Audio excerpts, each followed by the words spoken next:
আশা করছি আজকের এপিসোড আপনাদের অনেক ভালো লাগবে। বেশি কথা না বলে সবার আগে চলে যাব আজকের প্রথম ঘটনা। এই ঘটনাটি আমাদেরকে যিনি পাঠিয়েছেন, ওনার পাঠানো ঘটনা আগেও আমরা প্রচার করেছি। ওনার নাম সুমন মিয়া। উনি একজন ফার্নিচার ডিজাইনার। ওনার বাড়ি পাবনা জেলার ফরিদপুর উপজেলার হাদল ইউনিয়নের ধানুয়াঘাটা গ্রামে। যে ঘটনাটি উনি পাঠিয়েছেন, এই ঘটনাটি ওনার চাচার সাথে ঘটেছিল। সাল 2003 কি 4। চাচার নাম জিন্না। এই জিন্না চাচা কিন্তু ওই সময় ঢাকা শহরে ট্যাক্সি ক্যাব চালাতেন। উনি খুবই সাহসী একজন মানুষ ছিলেন, বুদ্ধিমানও বটে। বিভিন্ন জায়গায় গাড়ি নিয়ে চলে যেতেন। যেখানে বলা হতো যদি ভাড়ায় মিটত সেখানে চলে যেতেন। খুব একটা চিন্তা ভাবনা করতেন। অনেক সময় দেখা যাচ্ছে যে অনেক জায়গায় যখন ট্যাক্সি ক্যাব চালকরা যান বা যারা এই ধরনের ভাড়ায় গাড়ি চালান, তারা যখন যান সেখানে কিন্তু ছিনতাইকারীদের একটা ভয় থাকে। এই জিন্না চাচা কিন্তু এসব চিন্তাই করতেন না, উনি চলে যেতেন। উনি ট্যাক্সি ক্যাব চালাতেন, তাই যাত্রী টানতেনই বেশি। তবে ওই সময়ে বিশেষ করে এই 2003-4 সালের দিকে ওনার একটা প্রথম অন্য ধরনের অভিজ্ঞতা হয়। উনি যেহেতু ট্যাক্সি ক্যাব চালাতেন, লাশ টানা কিন্তু ট্যাক্সি ক্যাবে ওভাবে সম্ভব না হলেও এনাম মেডিকেল থেকে একটা খবর আসে তাকে একটি লাশ নিয়ে যেতে হবে। লাশ কিভাবে নেবেন? উনি খবর পেয়েছিলেন যে এই লাশ একটা লাশ, তো এই লাশকে ওনাকে নিয়ে যেতে হবে, সাথে কোনো লোকজন থাকবে না। তাই চিন্তা করলেন ঠিক আছে, পেছনে যাত্রীদের বসার যে জায়গা সেখানে লাশটি উনি সুন্দর করে রাখবেন, এমনভাবে সিস্টেম করে রাখবেন যাতে করে ব্রেক করলেও লাশটির নিচে গড়িয়ে না পড়ে। আর সামনে তো কেউ বসবে না, উনি একাই চালিয়ে নেবেন। উনি এনাম মেডিকেল থেকে লাশের যাবতীয় কাগজপত্র বুঝে নেন, এরপর যাত্রা শুরু করেন। উনি যখন যাত্রা শুরু করেছেন রাত তখন 11:30টার মতো বাজে। পুরো রাস্তা কোনো সমস্যা না হলেও সমস্যা শুরু হলো যমুনা সেতু পার হবার পর থেকে। সেতু পার হয়ে 2-3 মিনিট চলার পরই পেছনে খচর খচর শব্দ উনি শুনতে পান। তিনি কিন্তু জানতেন লাশ নিয়ে যদি যাওয়া হয় তখন কিছু ঘটনা কিন্তু ঘটেই। এগুলো চিন্তা করার সময় ওনার নাই। খুবই সাহসী একজন মানুষ। উনি কিন্তু গাড়ি চালাচ্ছেন, পেছনে কিন্তু মাঝে মাঝেই এই খচর খচর শব্দ হচ্ছে। উনি সিগারেট টানছেন, গাড়ি চালাচ্ছেন। প্রচন্ড রকমের সাহসী একজন মানুষ, বদমেজাজিও বটে। হাটি কুমরুল নামক একটা এরিয়া যখন উনি পেয়েছেন, তখন উনি খেয়াল করেন রাস্তার বাম সাইডে দুজন লোক হাত ইশারা করে গাড়ি থামাতে বলছে। উনি থামালেন। ওই দুটো লোক বললেন যে ভাই, আমরা বিপদে পড়ছি, রাত তো অনেক হয়েছে, আমরা যাব হচ্ছে দাসুরিয়া, আমাদেরকে নিয়ে গেলে আমাদের অনেক উপকার হয়।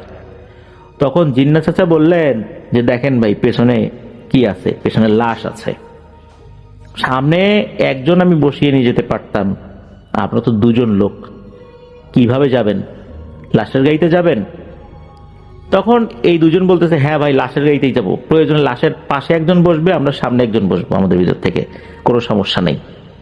তখন জিন্না চাচার সন্দেহ লাগে, কি ব্যাপার, মানুষ যতই বিপদে পড়ুক এরকম লাশের সাথে বসে যাবে, তাও আবার ট্যাক্সি ক্যাবে, এরকম তো হওয়ার কথা নয়।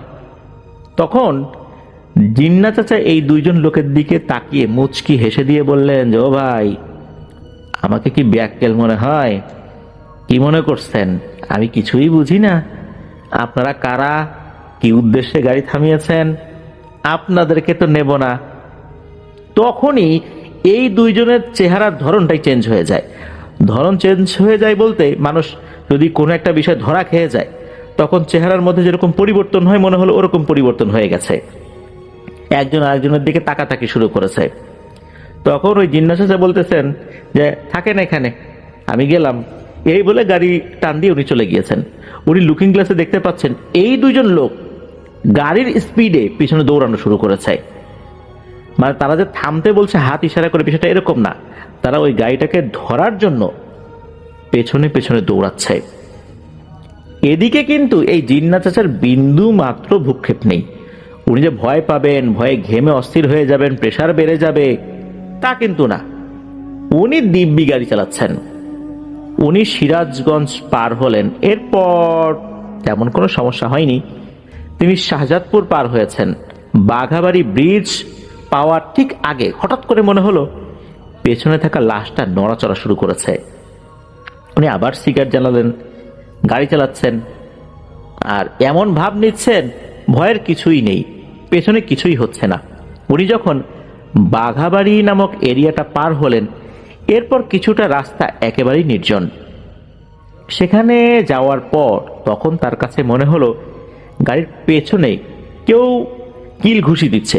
পেছনে বলতে একদম পেছনে, গাড়ির ব্যাগ ডালাতে যদি কেউ কিল ঘুষি দেয় যেরকম শব্দ হয় ওই রকম। উনি চিন্তা করলেন যে এটা তো স্বাভাবিক কোনো বিষয় নয়, তবুও ভয় পাওয়ার কিছু কারণ নাই। উনি নির্বিকার ভাবেই গাড়ি চালিয়ে যাচ্ছেন। উনি যখন পাবনা শহরটা পার হয়েছেন, মানে এইটা পার হওয়ার পর 8 মাইল নামে একটা জায়গা রয়েছে, ওখানে যাওয়ার পরে হঠাৎ করে পেছনে কটর কটর কটর আওয়াজ শুনতে পেলেন। মনে হচ্ছে হাড় চিবিয়ে খেলে যেমনটা হয় ওই রকম। উনি তো বুঝতে পারছেন যে ওই দুইটা জিনিস এখন গাড়ির মধ্যে উঠে পড়েছে। উনি পেছন দিকে তাকিয়ে যা দেখলেন, এটা দেখার জন্য কেউ প্রস্তুত না থাকলেও এই একজন ব্যক্তি জিন্না চাচা, উনি মোটেও ভয় পেলেন না। উনি দেখলেন পেছনে দুটো লোক বসে আছে, লাশের মাথার দিকে একজন, পায়ের দিকে একজন। লাশটা তো আড়াআড়ি ভাবে সিটের উপর রাখা ছিল। এই দুইটা লোক, তাদের শরীরে কালো আলখেল্লা পরা, হাতের নখগুলো মনে হচ্ছে অনেক বড় বড়, মুখে রক্ত লেগে আছে, আর তাদের চোখ বলতে চোখের জায়গায় মনে হচ্ছে বড় বড় দুটো গর্ত, কালো অন্ধকার হয়ে আছে। এই দুইটা জিনিস জিন্না চাচার দিকে তাকিয়ে বললেন যে এটাকে তো খাওয়া ধরছি, এরপর তোকে খাবো, আমাদেরকে গাড়িতে তুললি না কেন? এই কথা শোনার পর জিন্না চাচা সামনের দিকে তাকিয়ে গাড়ির স্পিড বাড়িয়ে দিয়েছেন, আর ওই দুইটা জিনিসকে বলতেছেন, কি ভেবেছিলি ভয় পাবো আমি? না না, তা কিন্তু হবে না, আমাকে খাবি তাই না? ঠিক আছে, মরবো যেহেতু, পিছনে তো একটা মরা আছেই, এটা নিয়ে তোর কোনো চিন্তা নাই। তোরাও জীবিত, আমিও জীবিত, সোজা গাড়ি নিয়ে এখন ধাক্কা দিব কোনো গাছের সাথে, আমিও মরবো তোরাও মরবি, কোনো চিন্তা নাই, চল। এই বলেই উনি গাড়ির স্পিড মানে ফুল স্পিড দিয়ে দিয়েছেন। এরপরই দেখেন যে পেছনে কোনো সারা শব্দ নাই। তখন গাড়ির স্পিড কমিয়ে দিয়েছেন। পেছন দিকে তাকিয়ে দেখেন লাশটা একদম অক্ষত অবস্থাতেই আছে, আর ওই দুটা জিনিস নাই। উনি চিন্তা করলেন, যাক, ওদেরকে যে ঝাড়ি উনি দিয়েছেন তাতে কাজ হয়েছে।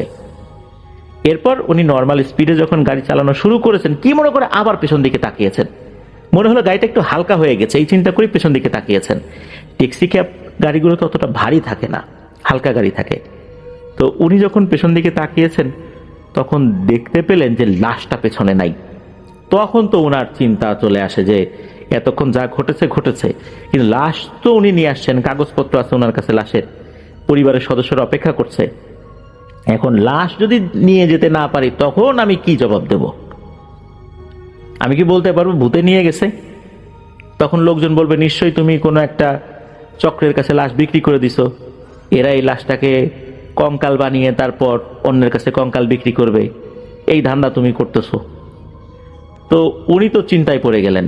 উনি গাড়ি তখন ঘুরিয়ে সামনের দিকে, মানে উল্টা দিকে আর কি, উল্টা দিকে গাড়ি সামনের দিকে আগানো শুরু করলেন।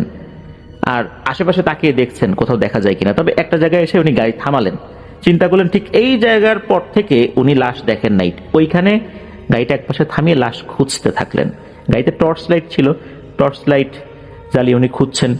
তো খুঁজতে খুঁজতে কাছাকাছি জায়গায় একটা বেশ বড় সড়ো বট গাছ দেখতে পেলেন। উনি বট গাছটা দেখে সন্দেহ করলেন। বট গাছের কাছে গিয়ে বট গাছের উপরের দিকে টর্চ লাইট জ্বালানো শুরু করছেন। একটা জায়গায় উনি দেখতে পেলেন ওই বট গাছের উপরে একটা ডালে ওই লাশটা খুব সুন্দরভাবে আড়াআড়ি ভাবে শুইয়ে রাখা হয়েছে। উনি বিন্দু মাত্র ভয় না পেয়ে কি করেছেন, ওই বট গাছটার নিচে জল বিয়োগ করেছেন। আর তখনই ঘটে একটা ঘটনা, উপর থেকে ধপাস করে ওই লাশটা নিচে পড়ে যায়।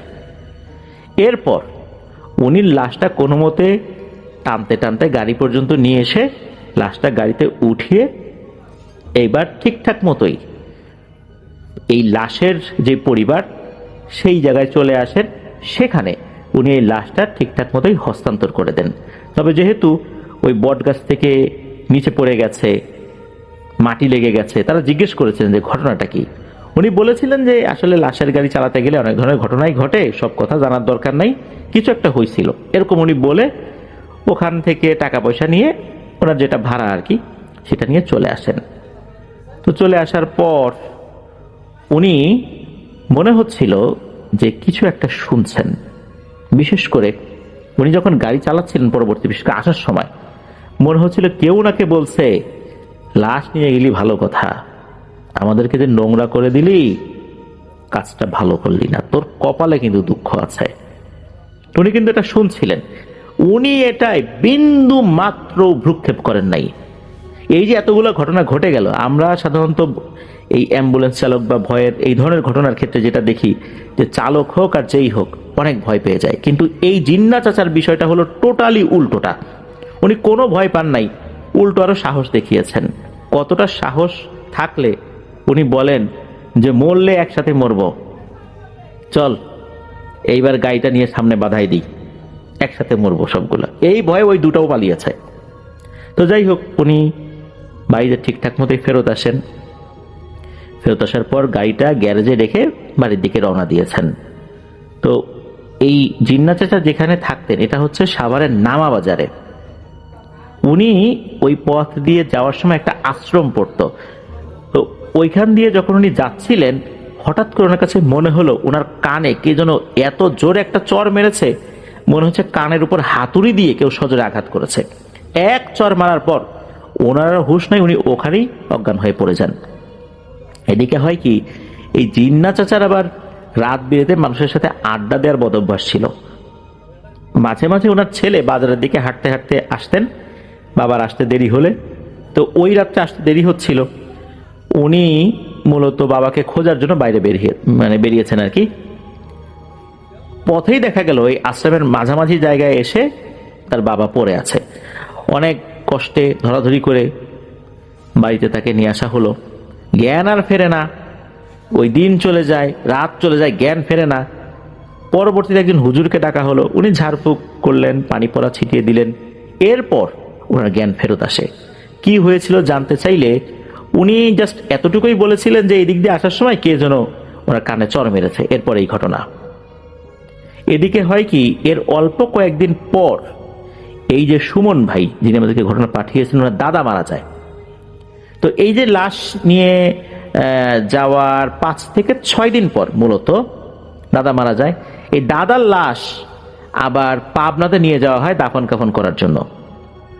ওনাদের এলাকার কোনো মানুষ যদি মারা যান, তো সেখানে সামাজিকভাবে একটা পদ্ধতি চালু আছে, 3 দিন পর তার জন্য দোয়া অনুষ্ঠান করা হয়। তো এই দাদার দোয়া অনুষ্ঠানে যে সমস্ত মানুষজন এসেছিলেন, তার মধ্যে তো অনেক গরিব দুঃখী মানুষ এসেছিলেন।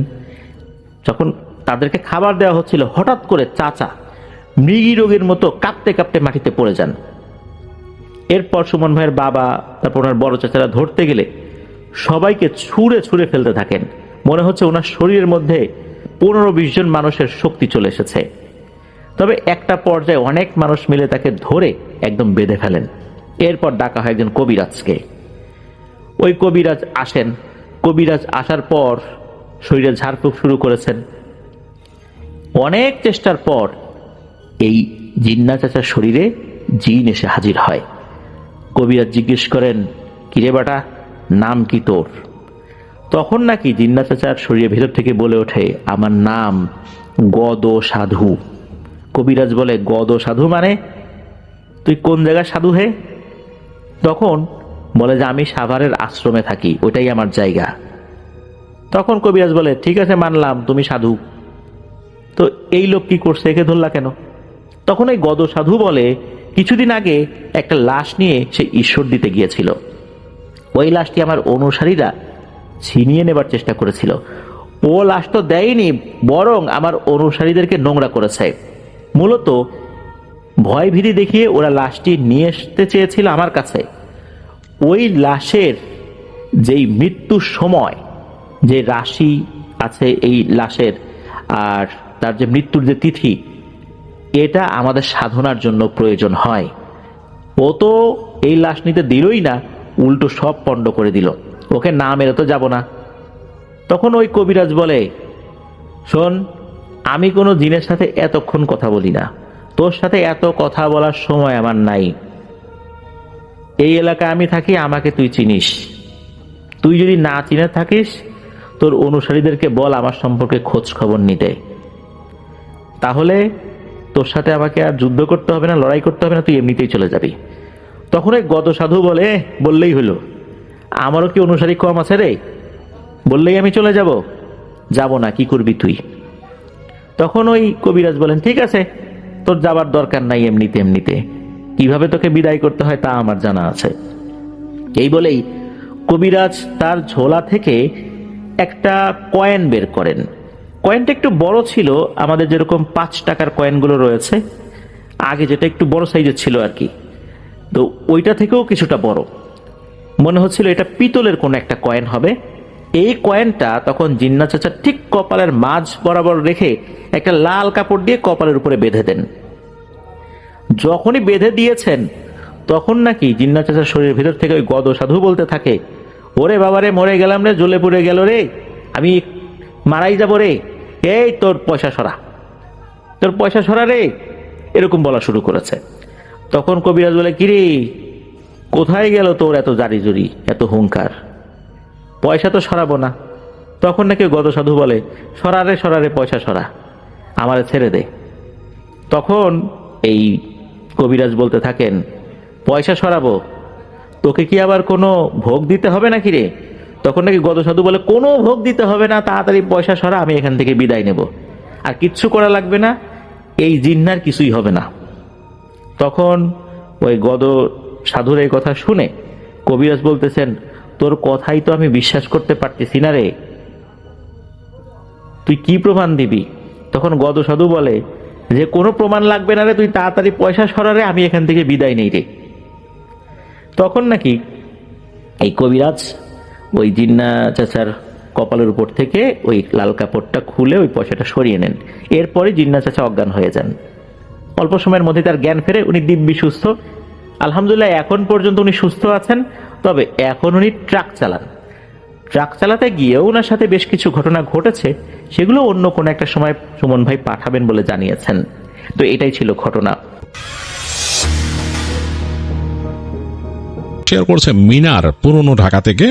মিনার তাদের একটি দোকান ছিল 2000 সালের দিকে, সেই দোকানের একটি ঘটনা শেয়ার করেছেন আমাদের কাছে, এবং তিনি আমাকে অনুরোধ করেছেন আমি যেন আমার মতো করে শেয়ার করি। আমি চলে যাচ্ছি মিনারের পাঠানো ঘটনায়। 2000 সালের দিকে মিনারদের একটা দোকান ছিল, এই দোকানটাতে শাড়ি কাপড় বিক্রি হতো।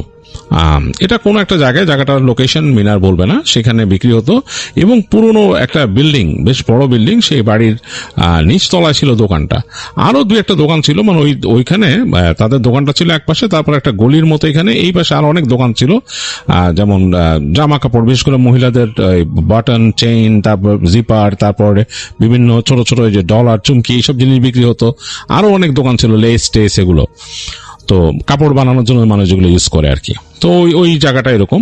তো ওখানে সন্ধ্যার পর আবার দেখা যেত 8টা-9টার পরে নীরব হয়ে যেত, এরকম একটা পরিবেশ ওখানে থাকতো, বেশ ডিফারেন্ট পরিবেশটা।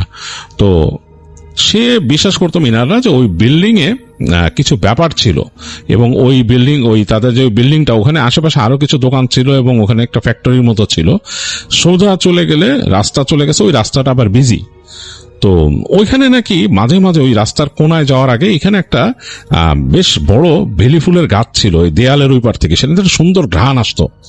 তো মানুষজন বলতো যে ওখান থেকে কিছু যাওয়া আসা করে, ওই এলাকার মানুষজন বলতো যে এখানে কিছু যাওয়া আসা করে, এর জন্যই আসলে রাত গভীর হয়ে গেল ওইখানকার মানে বিশেষ করে মেয়েদেরকে হাঁটতে দিত না ওই জায়গায়, এরকম একটা ব্যাপার ছিল। যাই হোক, মিনারদের ওই দোকানে তাদের কর্মচারীর প্রয়োজন হয়। তার আব্বার আগে যে লোক ছিল, একটা ইয়াং ছেলে ছিল, সে চলে যায়। সে মোটামুটি বুঝতো, সবকিছু শিখে ফেলছিল। তো মিনার আব্বা তার পরিচিত মানুষকে বলার পর তাদের ওইখানে তার আব্বার পরিচিত একজন একটা ছেলে কিনে দেয়, মোশতাক নামে।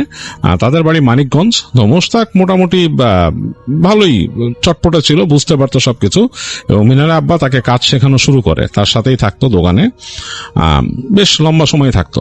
মিনার আব্বা টুকিটাকে বোঝাতো মানুষের সাথে কিভাবে দামাদামি করতে হবে, কথা বলতে হবে, কোথায় কাপড় থাকে, কি কি বিভিন্ন জিনিস আর কি, যেটা এইসব ব্যবসার আর কি, সেগুলো শেখাতো। এবং মিনারও মাঝে মাঝে দোকানে আসতো, ওই ছেলের সাথে কথাবার্তা বলতো। তো ওই ছেলে মোটামুটি মাসখানেক তাদের ওখানে কাজ করে ফেলছে, টুকিটাকি এরকম শিখছে। তো মিনারের আব্বা নাকি একটা জিনিস বলতো যে কাস্টমারের সাথে সবসময় ভালো ব্যবহার করতে হবে, কাস্টমার যাতে কোনোভাবেই ছোট ফিল না করে, এটা তাকে শিখাইতো সবসময়। কিন্তু মোশতাকের একটা গুণ একটু অন্যরকম ছিল, সে নাকি মাঝে মাঝেই মানুষের সাথে, কাস্টমারের সাথে রুড বিহেভিয়ার করতো। এটা আবার মিনার আব্বা পছন্দ করতো না। সে তাকে অনেকবার বলছে, তুমি এরকম করলে কিন্তু তোমাকে রাখতে পারবো না। এটা কিন্তু বুঝাইছে যে তোমার মেজাজ অনেক ঠান্ডা হইতে হবে। কাস্টমার তোমার কাছে আসছে সে একটা জিনিস কিনতে, সে চাইলে আমার দোকানে না এসে আরেক দোকান থেকে কিনতে পারে, তাকে আমার মেজাজ দেখানোর কিছু নাই। হ্যাঁ, আমার জিনিস সে যদি কিনে এটা আমার জন্য ভালো, আমার এটা রিজিকে আসলো, তার যে অর্থটা সে ব্যয় করলো, আমার এখানে রিজিকে আসলো, আমার লাভ হলো। তো সুতরাং তোমার ইচ্ছা থাকবে যে সে যেন আবার আসে কিনতে। এবং এইভাবে করেই কিন্তু আমি ব্যবসা করি, এখানে কিন্তু অনেকে কিনে, বুঝতে পারছো, সবার সাথে কিন্তু সুন্দর ব্যবহার করতে হবে, এটা নাকি বুঝাইতো মিনার আব্বা। তো মুশতাকের নাকি এখানে একটু প্রবলেম ছিল, একটু অ্যাটিটিউড প্রবলেম। তো একদিনকার কথা, ওই দিন মিনারের বাবা দুপুরের পরে তিনি খেতে আসছেন, একটু লেট করে আসছেন। তো খাওয়া দাওয়ার পর উনি অসুস্থ ফিল করতেছেন, ওনার মনে হচ্ছে জ্বর আসতেছে, শরীর ম্যাজ করতেছে। তো উনি শুয়ে থাকলেন, শুয়ে থেকে মিনারকে ডাকালেন, ডাকায় বললেন যে দেখো আমার তো জ্বর আসতেছে, শরীর ভালো না, তুমি এক কাজ করবা, এই বিকাল যাক অসুবিধা নাই, সন্ধ্যার পরে তুমি দোকানে যাবা, যে মোশতাকের সাথে থাকবা, থেকে রাতে যখন ক্লোজিং হবে, ক্লোজিং হওয়ার পরে এই সবকিছু ঠিকঠাক করে দিয়ে তুমি বাসায় চলে আসবা, আর ক্যাশও তুমি নিয়ে আসবা বাসায়। হ্যাঁ, এটা তুমি করো, আর কোনো করো না, কোনো সমস্যা দেন না হয়, ঠিক আছে? তো এগুলো বুঝায় দেয়। তো এটা বুঝায় দেওয়ার পরে মিনার তো তখন বাবাকে বলে হ্যাঁ। কিন্তু মিনারের ওই দিন বন্ধুদের সাথে প্ল্যান আছে ঘুরতে যাওয়ার, সন্ধ্যার পর তারা বাইরে যাবে। তো মিনার তো আসলে বাপকে বলছে যে সে যাবে, কিন্তু তার মনে মনে চিন্তা ভাবনা হচ্ছে সে বাইরে যাবে, এখন কেমনি কি করবে। যাই হোক, তার মানে মাথার মধ্যে এটা ঘুরতেছে। তো সে সন্ধ্যার পরে মোটরসাইকেল নিয়ে চলে আসে তাদের দোকানে, এসে দেখে মোশতাক একা কাজ করতেছে, কাস্টমার দু একজন আছে তাদেরকে অ্যাসিস্ট করতেছে। তো সে বসে বসে দেখে যে মোশতাক কেমন পারে। তো দেখলো মোশতাক ভালোই পারে। তো সে অনেকক্ষণ বসে থাকলো, থাকার পরে রাত যখন নাকি প্রায় 9:30 মতো বাজছে, তখন সে মোশতাককে বলছে যে এখন পর্যন্ত যা সেল হয়েছে সব টাকাগুলো আমারে দিয়ে দাও, হিসাব করে কি সেল হয়েছে এগুলা, আর আমি চলে যাব, আর বাকি যে কয় টাকা থাকে এগুলা তুমি ক্যাশে রাইখা দাও, রাইখা দিয়ে রাত্রেবেলা দোকান বন্ধ করে দিবা, তালাগুলা ঠিক মতো মারবা, পারবা না? তো মোশতাক নাকি বলে যে হ্যাঁ পারবো ভাই, কোনো অসুবিধা নেই। তো সবকিছু তার বোঝা গেল। আর এই তো সে আবার সে মোশতাককে কিছু টাকাও দেয় যে কিছু খাওয়া দাওয়া করে বাইরে, মানে সে জাস্ট যেহেতু সে চলে যাবে, মোশতাক যাতে সামলায় নেয়, দিয়ে সব গুছা টুছাই দিয়ে মোশতাককে বলে যে তুমি থাকো। 9:30 দিকে সে আস্তে করে যায় এবং সামনের ওই দোকানের যে লোকটা আছে যে লেজ টেজ বিক্রি করে, তাকে বললো ভাই আপনি আসেন না? বলে যে আসি, আমরা তো বন্ধ করি একই সময়। ঠিক আছে, একটু দেখেন, ওর কোনো সমস্যা হলে দেখেন। এই বলে মিনার ওখান থেকে চলে যায়। তার মানে তখন পর্যন্ত যে সেল হয়েছে এগুলো টাকা নিয়ে সে মোটরসাইকেল নিয়ে চলে যায় ওখান থেকে। তো এতটুকু তো মিনার দেখছে। এরপরের ঘটনা মিনারের শোনা, সেটা হচ্ছে যে মোশতাক নাকি ওই দিন বসেছিল 9:30 পর, ওই সময় আর সেল নাই এবং বেশ ঝড়ো বাতাস বইতেছিল, একটু মানে বৃষ্টি আসবে আসবে ভাব, এরকম বাতাসটা ঠান্ডা হয়ে গেছে হঠাৎ করে, শোঁ করে এরকম ঠান্ডা বাতাস বইতেছে এরকম। আর মোশতাক নাকি কাজ করতে করতে হঠাৎ করে ওই যে ওইরকম ওই ফুলের ঘ্রাণ, ওখানে বেলি ফুলের যে গাছ ছিল তো ফুলের ঘ্রাণ পাইতেছিল, তার কাছে বেশ ভালো লাগছে, মানে খুব অন্যরকম, বাতাসটা ঠান্ডা হয়ে গেছে, বেলি ফুলের ঘ্রাণ আসতেছে, বেশ মজা লাগতেছে, কাস্টমার নাই আবার। তো সে বসে আছে, তাকে দোকান বন্ধ করতে বলছে 11টার দিকে বন্ধ করে আর কি দোকান তারা। তো এই সময় হঠাৎ করে একটা মহিলা আসছে, একটা কাস্টমার, তাদের কাছ থেকে কাপড় কিনতে। তো মহিলা পরা আর কি, বোরখা পরা, শুধু চোখটা দেখা যাচ্ছে, আর কিছু দেখা যাচ্ছে না। তো মহিলা দেখাইতে বলছে কাপড়।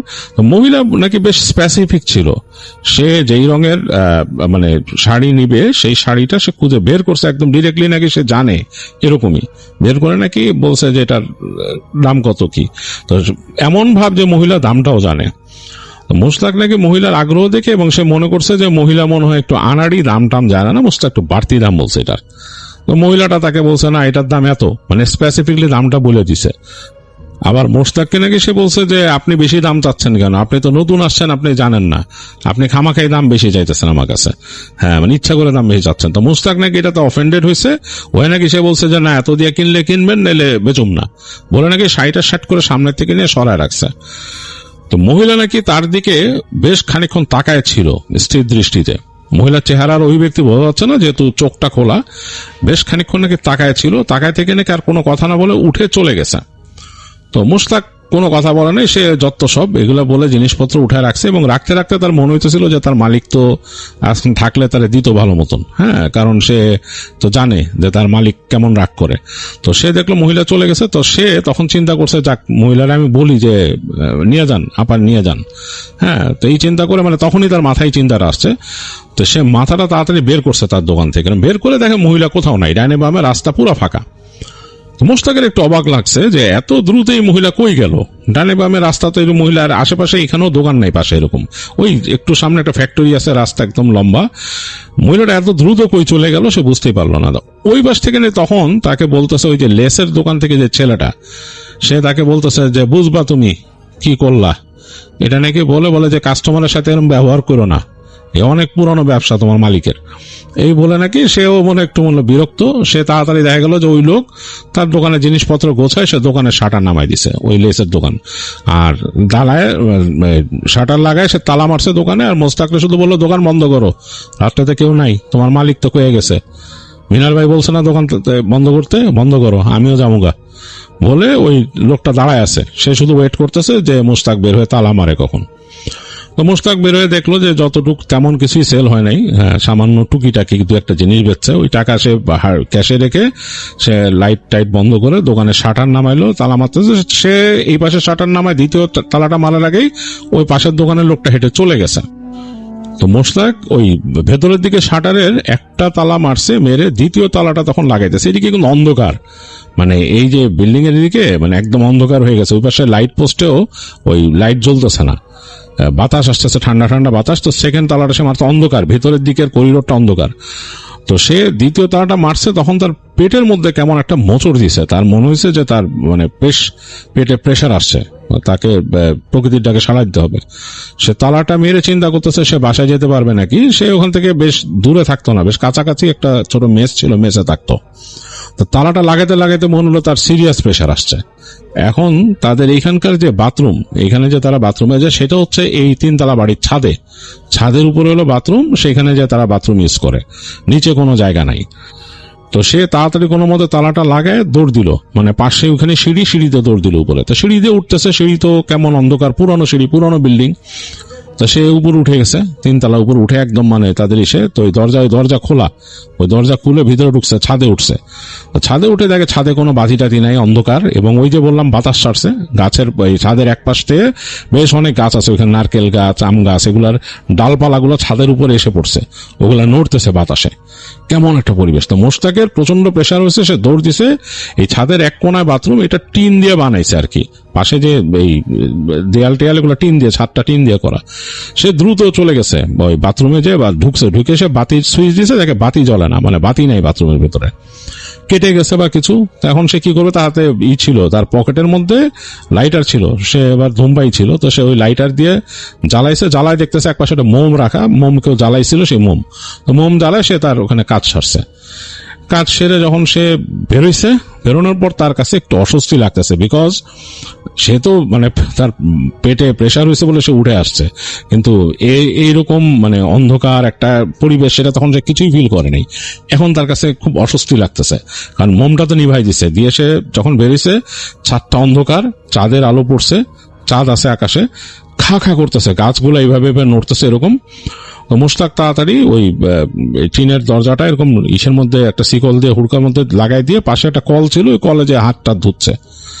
এই সময় সে ফিল করলো তার পেছনে যে গাছগুলো, এই পাশে গাছের গোড়ায় কিছু সরসর শব্দ, ওখানে কিছু পাতা টাতা জমেছিল, মনে হচ্ছে কিছু একটা মুভ করছে। তো মোশতাক ভালো কে মুভ করছে, তাকে চিন্তা করলো বিড়াল টিড়াল নাকি, মানে কিউরিয়াসিটি থেকে মাথা ঘুরাইছে। মাথা ঘুরায় তার মানে আসলেই মাথা ঘুরায় গেছে, কারণ সে দেখলো ওই গাছের নিচে লম্বা একটা অবয়ব দাঁড়ানো, লম্বাটা বেশ লম্বা, মানে 8 থেকে 10 ফিট লম্বা একটা অবয়ব, কালচে এরকম, মনে হচ্ছে অন্ধকারের মধ্যে ডার্ক একটা অবয়ব দাঁড়ানো, মানুষের মতো বোঝা যাচ্ছে, মানুষের মতো এরকম, তার কিচ্ছু বোঝা যাচ্ছে না। তো মোশতাক ওই মানে 1 সেকেন্ড তাকায়, তার সারা শরীরের রোম দাঁড়ায়, যে সে ভয়ে কুচকায় গেছে, কি করবো বুঝে পাচ্ছে না, সে দৌড় দিবে কিনা ভাবতেছে। এই সময় সে দেখলো একটা কালো হাত, ওই অবয়বের হাত একদম সোজা ছুটে এসে তার ঘাটটা চেপে ধরলো, ধরে তাকে টেনে ছেঁচড়াই পাশে নিয়ে আসলো।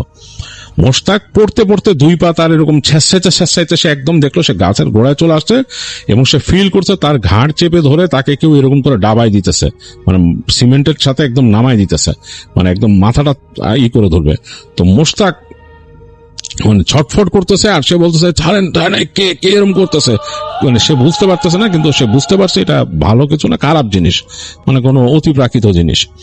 তো সে মনে মনে দোয়া পড়তেছে। তো তাকে যখন চেপে ধরছে ফ্লোরের সাথে, ওখানে মানে শ্যাওলার মতো মাটি মানে সিমেন্ট, সেটার সাথে তার মুখ চেপে ধরছে। তো সে শুনতেছে, তার কানের কাছে বলতেছে কেউ একটা নারী কণ্ঠের মতো, মানুষের সাথে ব্যবহার করস বুঝোস না, কে কি বুঝোস না বলে চেপে ধরতেছে। তো সে নাকি তখন ভয়ের চোটে ওখানেই করছে, তো তওবা পড়া শুরু করছে। যে মোশতাক তওবা পারতো, সে তওবা পড়া শুরু করছে। যখন তওবা পড়া শুরু করছে তখন নাকি ফট করে তাকে ছেড়ে দিছে ওখান থেকে, মানে হাতটা ছেড়ে দিছে। ছেড়ে দেওয়ার পর মোশতাকের মনে হলো যে বিশাল একটা ওজন তার মাথার উপর থেকে নেমে গেছে। মাথাটা চেপে ধরছিল ফ্লোরে প্রচন্ড প্রেসারে, মুখে মানে তার গালে মাথায় ব্যথা। সে তাকায় শুধু দেখলো তার থেকে প্রায় 5-6 ফিট দূরে অন্ধকার কোণে ওই জিনিসটা দাঁড়ায় আছে, এরকম মানে নড়ে নাই, তখন দাঁড়ায় আছে। তো মোশতাক সাথে সাথে ওখান থেকে ওই তওবা পড়তে পড়তে দৌড় দিছে, ওখান থেকে দৌড় দিয়ে ওই সিঁড়ি দিয়ে হাঁচড়ায় পাছড়া নামতে যে পড়েও গেছে, মানে লাস্টের যে ইটা ছিল ওটাতে সে পড়েও গেছে। পড়ে গিয়ে কিছুক্ষণের জন্য সে মানে জ্ঞানও হারাইছিল, তার খেয়াল ছিল না। হঠাৎ করে তার হুঁশ ফিরছে যে সে অন্ধকারের মধ্যে পড়ে আছে তাদের দোকানের কোনায়। তো তারপর সে হাঁচড়ায় পাছড়ায় একদম ওই রাস্তার কাছে আসছে। ওই দূরের ল্যাম্পপোস্ট, কাছের ল্যাম্পপোস্ট তো নিভানো, মানে দূরের যে ল্যাম্পপোস্টে আলো একটু পড়ছে, এর মধ্যে সে শুনছে যে মোটর সাইকেলের সাউন্ড আসতেছে এবং আসলেই মিনার আসতেছিল দেখতে যে তাদের দোকানের অবস্থাটা কি। মানে সে তার কাজ সেরে আসতেছিল, মানে জাস্ট একটা ঢু মারার জন্য, কারণ সে তো দায়িত্ব দিয়ে গেছে মোশতাকরা, তার বাবা তো তাকে পরে খবর করবে। আস্তে আস্তে সে দেখে যে তার দোকানের ওই যে যেখান দিয়ে নিচে নামে, মানে রাস্তায় নামে, ওই জায়গার মধ্যে হামাগুড়ি দিয়ে মোশতাক বেরিয়েছে, তার মাথা বেরিয়েছে। তো সে তাড়াতাড়ি ব্রেক করে মোটরসাইকেল কোনো মতে স্ট্যান্ডে দৌড় দেয়, মোশতাক কি হয়েছে। তো সে নাকি হাউমাউ করে কান্না শুরু করছে মিনারকে দেখে। তো মিনার তাকে উঠায় শান্ত করছে, কি হয়েছে না হয়েছে। তা তাকে নিয়ে গেল দোকানের সামনে, পানি দিয়ে হাত মুখ ধুয়ে দিল বড় বোতলের ঠান্ডা পানি দিয়ে। তারপর তাকে একটা ড্রিঙ্কস খেতে দিল। তার বলে কি হয়েছে।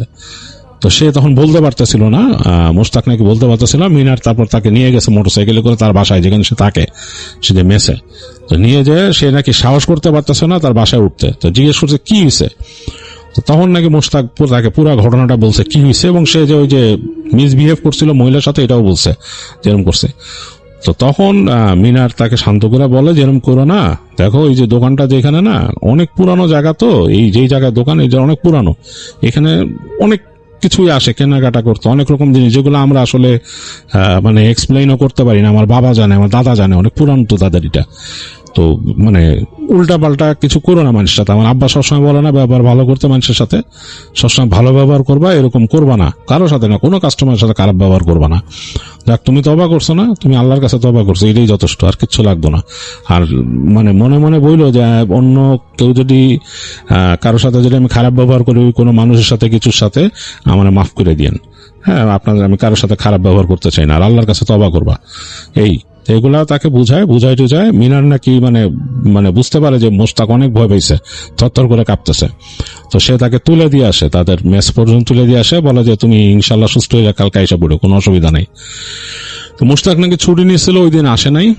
পরের দিন সে আসছে, আসার পরে আবার কাজে জয়েন করছে। আর এরপর থেকে নাকি মোশতাকের ব্যবহার খুব ভালো হয়ে গেছিল কাস্টমারের সাথে, কারোর সাথে খারাপ ব্যবহার করতো না। তবে ওই মহিলাকে নাকি সে দেখে নাই কখনো, আর ওই মহিলাকে সে আর দেখে নাই। সে চাইছিল যে মহিলাকে দেখলে সে বলতো আর কি যে আপা মাফ করে দিয়েন, আপনার সাথে যদি খারাপ ব্যবহার করে থাকি। মানে সে বুঝতে পারছে ব্যাপারটা খারাপ ছিল তার। আর মিনাররা মনে করে যে হ্যাঁ, ওইখানে নাকি এরকমই, তারা বিশ্বাস করতো যে অনেক রকম কাস্টমারই তাদের ওইখানে আসতো, কোনো না কোনো একটা অতিপ্রাকৃত ব্যাপার হয়তো মোশতাকের সাথে ঘটছে, যেটা আসলে এক্সপ্লেইন করার মতো না, অ্যান্ড মিস্টেরিয়াস অবশ্যই।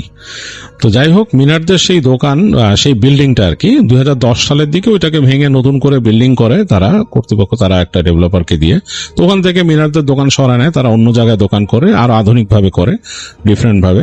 তো সেই দোকান তারপরে চলছিল। তা এরপরে মিনাররা ওই দোকানের ওই ব্যবসাটাই ছেড়ে দেয় আর কি। তো এই ছিল মিনারের শেয়ার করা ঘটনা। আশা করি আপনাদের ভালো লেগেছে। আমার কাছে বেশ ইন্টারেস্টিং লেগেছে, ছোট্ট একটা ঘটনা, বাট এটার মধ্যে অনেক মানে ভয়ের এলিমেন্ট রয়েছে আর শিক্ষণীয় ব্যাপারও আছে। তো যাই হোক, আজকের মতো আমাদের সময় শেষ হয়ে গিয়েছে। আজকে আমাকে চলে যেতে হবে। ইনশাল্লাহ ফিরে আসবো সামনের সপ্তাহে আবারও থার্সডে নাইট ফিয়ার নিয়ে, সিজন 1 নিয়ে, সিজন 2 নিয়ে। তো আপনাদের সাথে দেখা হবে ইনশাল্লাহ। আর যারা আমাদের চ্যানেলটি সাবস্ক্রাইব করেননি এখনো, কাইন্ডলি সাবস্ক্রাইব করে ফেলবেন, একটি লাইক দেবেন, শেয়ার করে দেবেন, যাতে করে অন্যরা। গ্রামের বাড়িটার বয়স কম বেশি 100 বছর। চারদিকে ঘন বাঁশঝাড় আর মস্ত এক পুকুর। শহরের যান্ত্রিকতা ছেড়ে কুল পেল না অনিমেষ। তাই মন শান্ত করতে একাই চলে এলো পৈতৃক সেই বাড়িতে। সঙ্গে শুধু একটা টর্চ আর পুরনো আমলের লন্ডন। তখন ঘড়িতে রাত ঠিক 1:20 বাড়ির ভেতরে ঢোকার পর থেকেই একটা অদ্ভুত ঠান্ডা হাওয়া তার ঘরের কাছে এসে লাগছিল। ঠাকুর ঠিক কোনায় দাঁড়িয়ে থাকা গ্র্যান্ডফাদার ক্লুক বা নড়ে চড়ে ওঠা পুরনো দেওয়াল ঘড়িটা বহু বছর আগে বন্ধ হয়ে গিয়েছিল, কিন্তু অনিমেষের কান স্পষ্ট শুনতে পেল একটা ঠিক ঠিক শব্দ, ঠিক যেন ঘড়ির কাঁটা নয়, কারো দীর্ঘ নিঃশ্বাস। অনিমেষ নিজের বিছানাটা ঠিক করলো বড় বড় জানালার পাশের ঘরে। বাহিরে ঝিকিঝিকি পোকার ডাক হঠাৎ থেমে গেল। চারপাশে ভূতের নীরব। ঠিক তখনই নিচতলা থেকে ভারী জুতার আওয়াজ পাওয়া গেল। খপ খপ খপ খপ। কেউ যেন দোতলা সিঁড়ির দিকে এগিয়ে আসছে। অনিমেষ গেল গলায় শুকিয়ে একাকার। সে বিছানা ছেড়ে টর্চটা জলে দরজার ফাঁক দিয়ে বাইরে তাকালো। করিডোরে ল্যাম্পপোস্টের আলো সে দেখল একটা ছায়া হেঁটে যাচ্ছে। ছায়াটার পরনে একান্তরে আগের ধুতি পাঞ্জাবি, কিন্তু মাথাটা সামান্য ডান দিকে বাঁকানো। ছায়াটা সোজা তার ঘরের সামনে এসে দাঁড়ালো। অনিমেষের বুকে তখন কাঁপছে, টিপ টিপ শব্দ। সে কোনো মতে দরজাটা ভেতর থেকে লক করতেই চাইল, কিন্তু কপাটে ছিটকিনি নড়ছে না।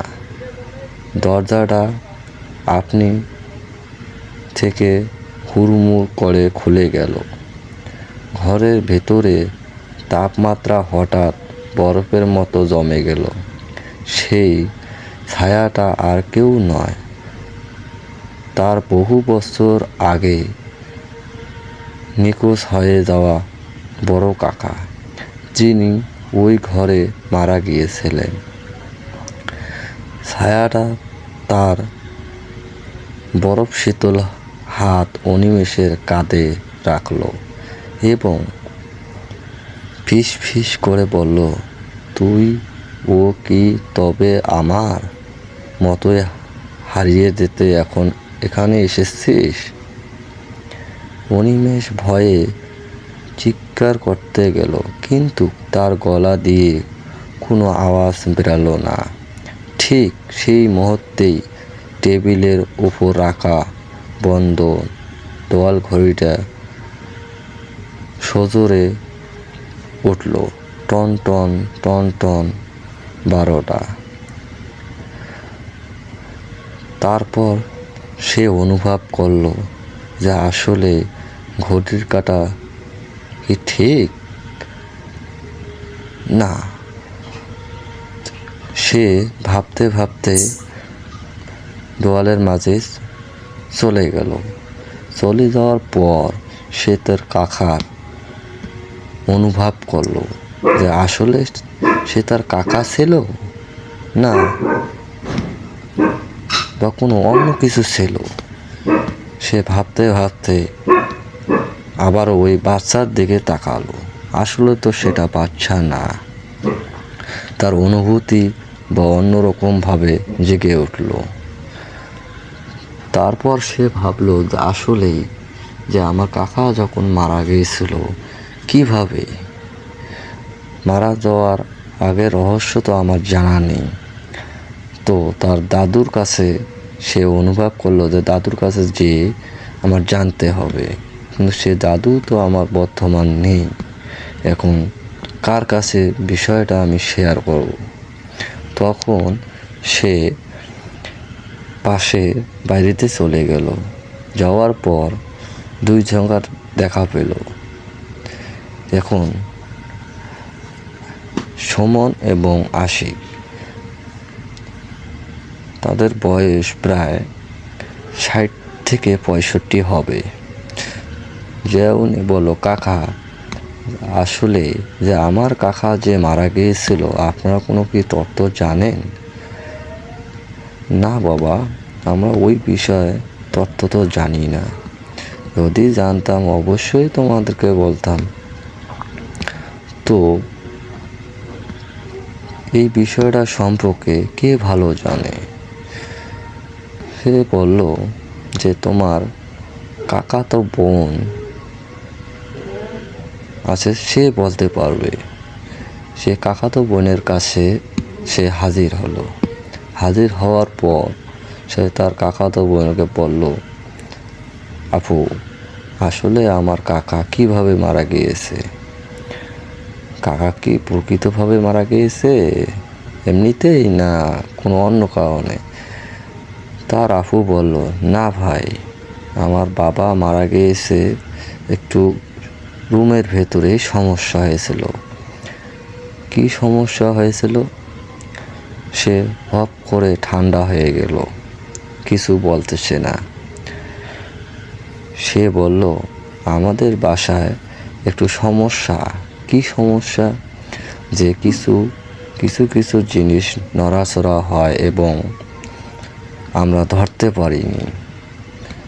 সে আসলে মাথা তার ঠান্ডা হয়ে গেল এবং হাত পা কাঁপা শুরু হলো। সে বুঝতে পারল না যে আমার শরীর এভাবে কেন বরফ হয়ে গিয়েছে। সে আবারও তার আপুকে বলল, আপু সঠিক ঘটনাটা কি?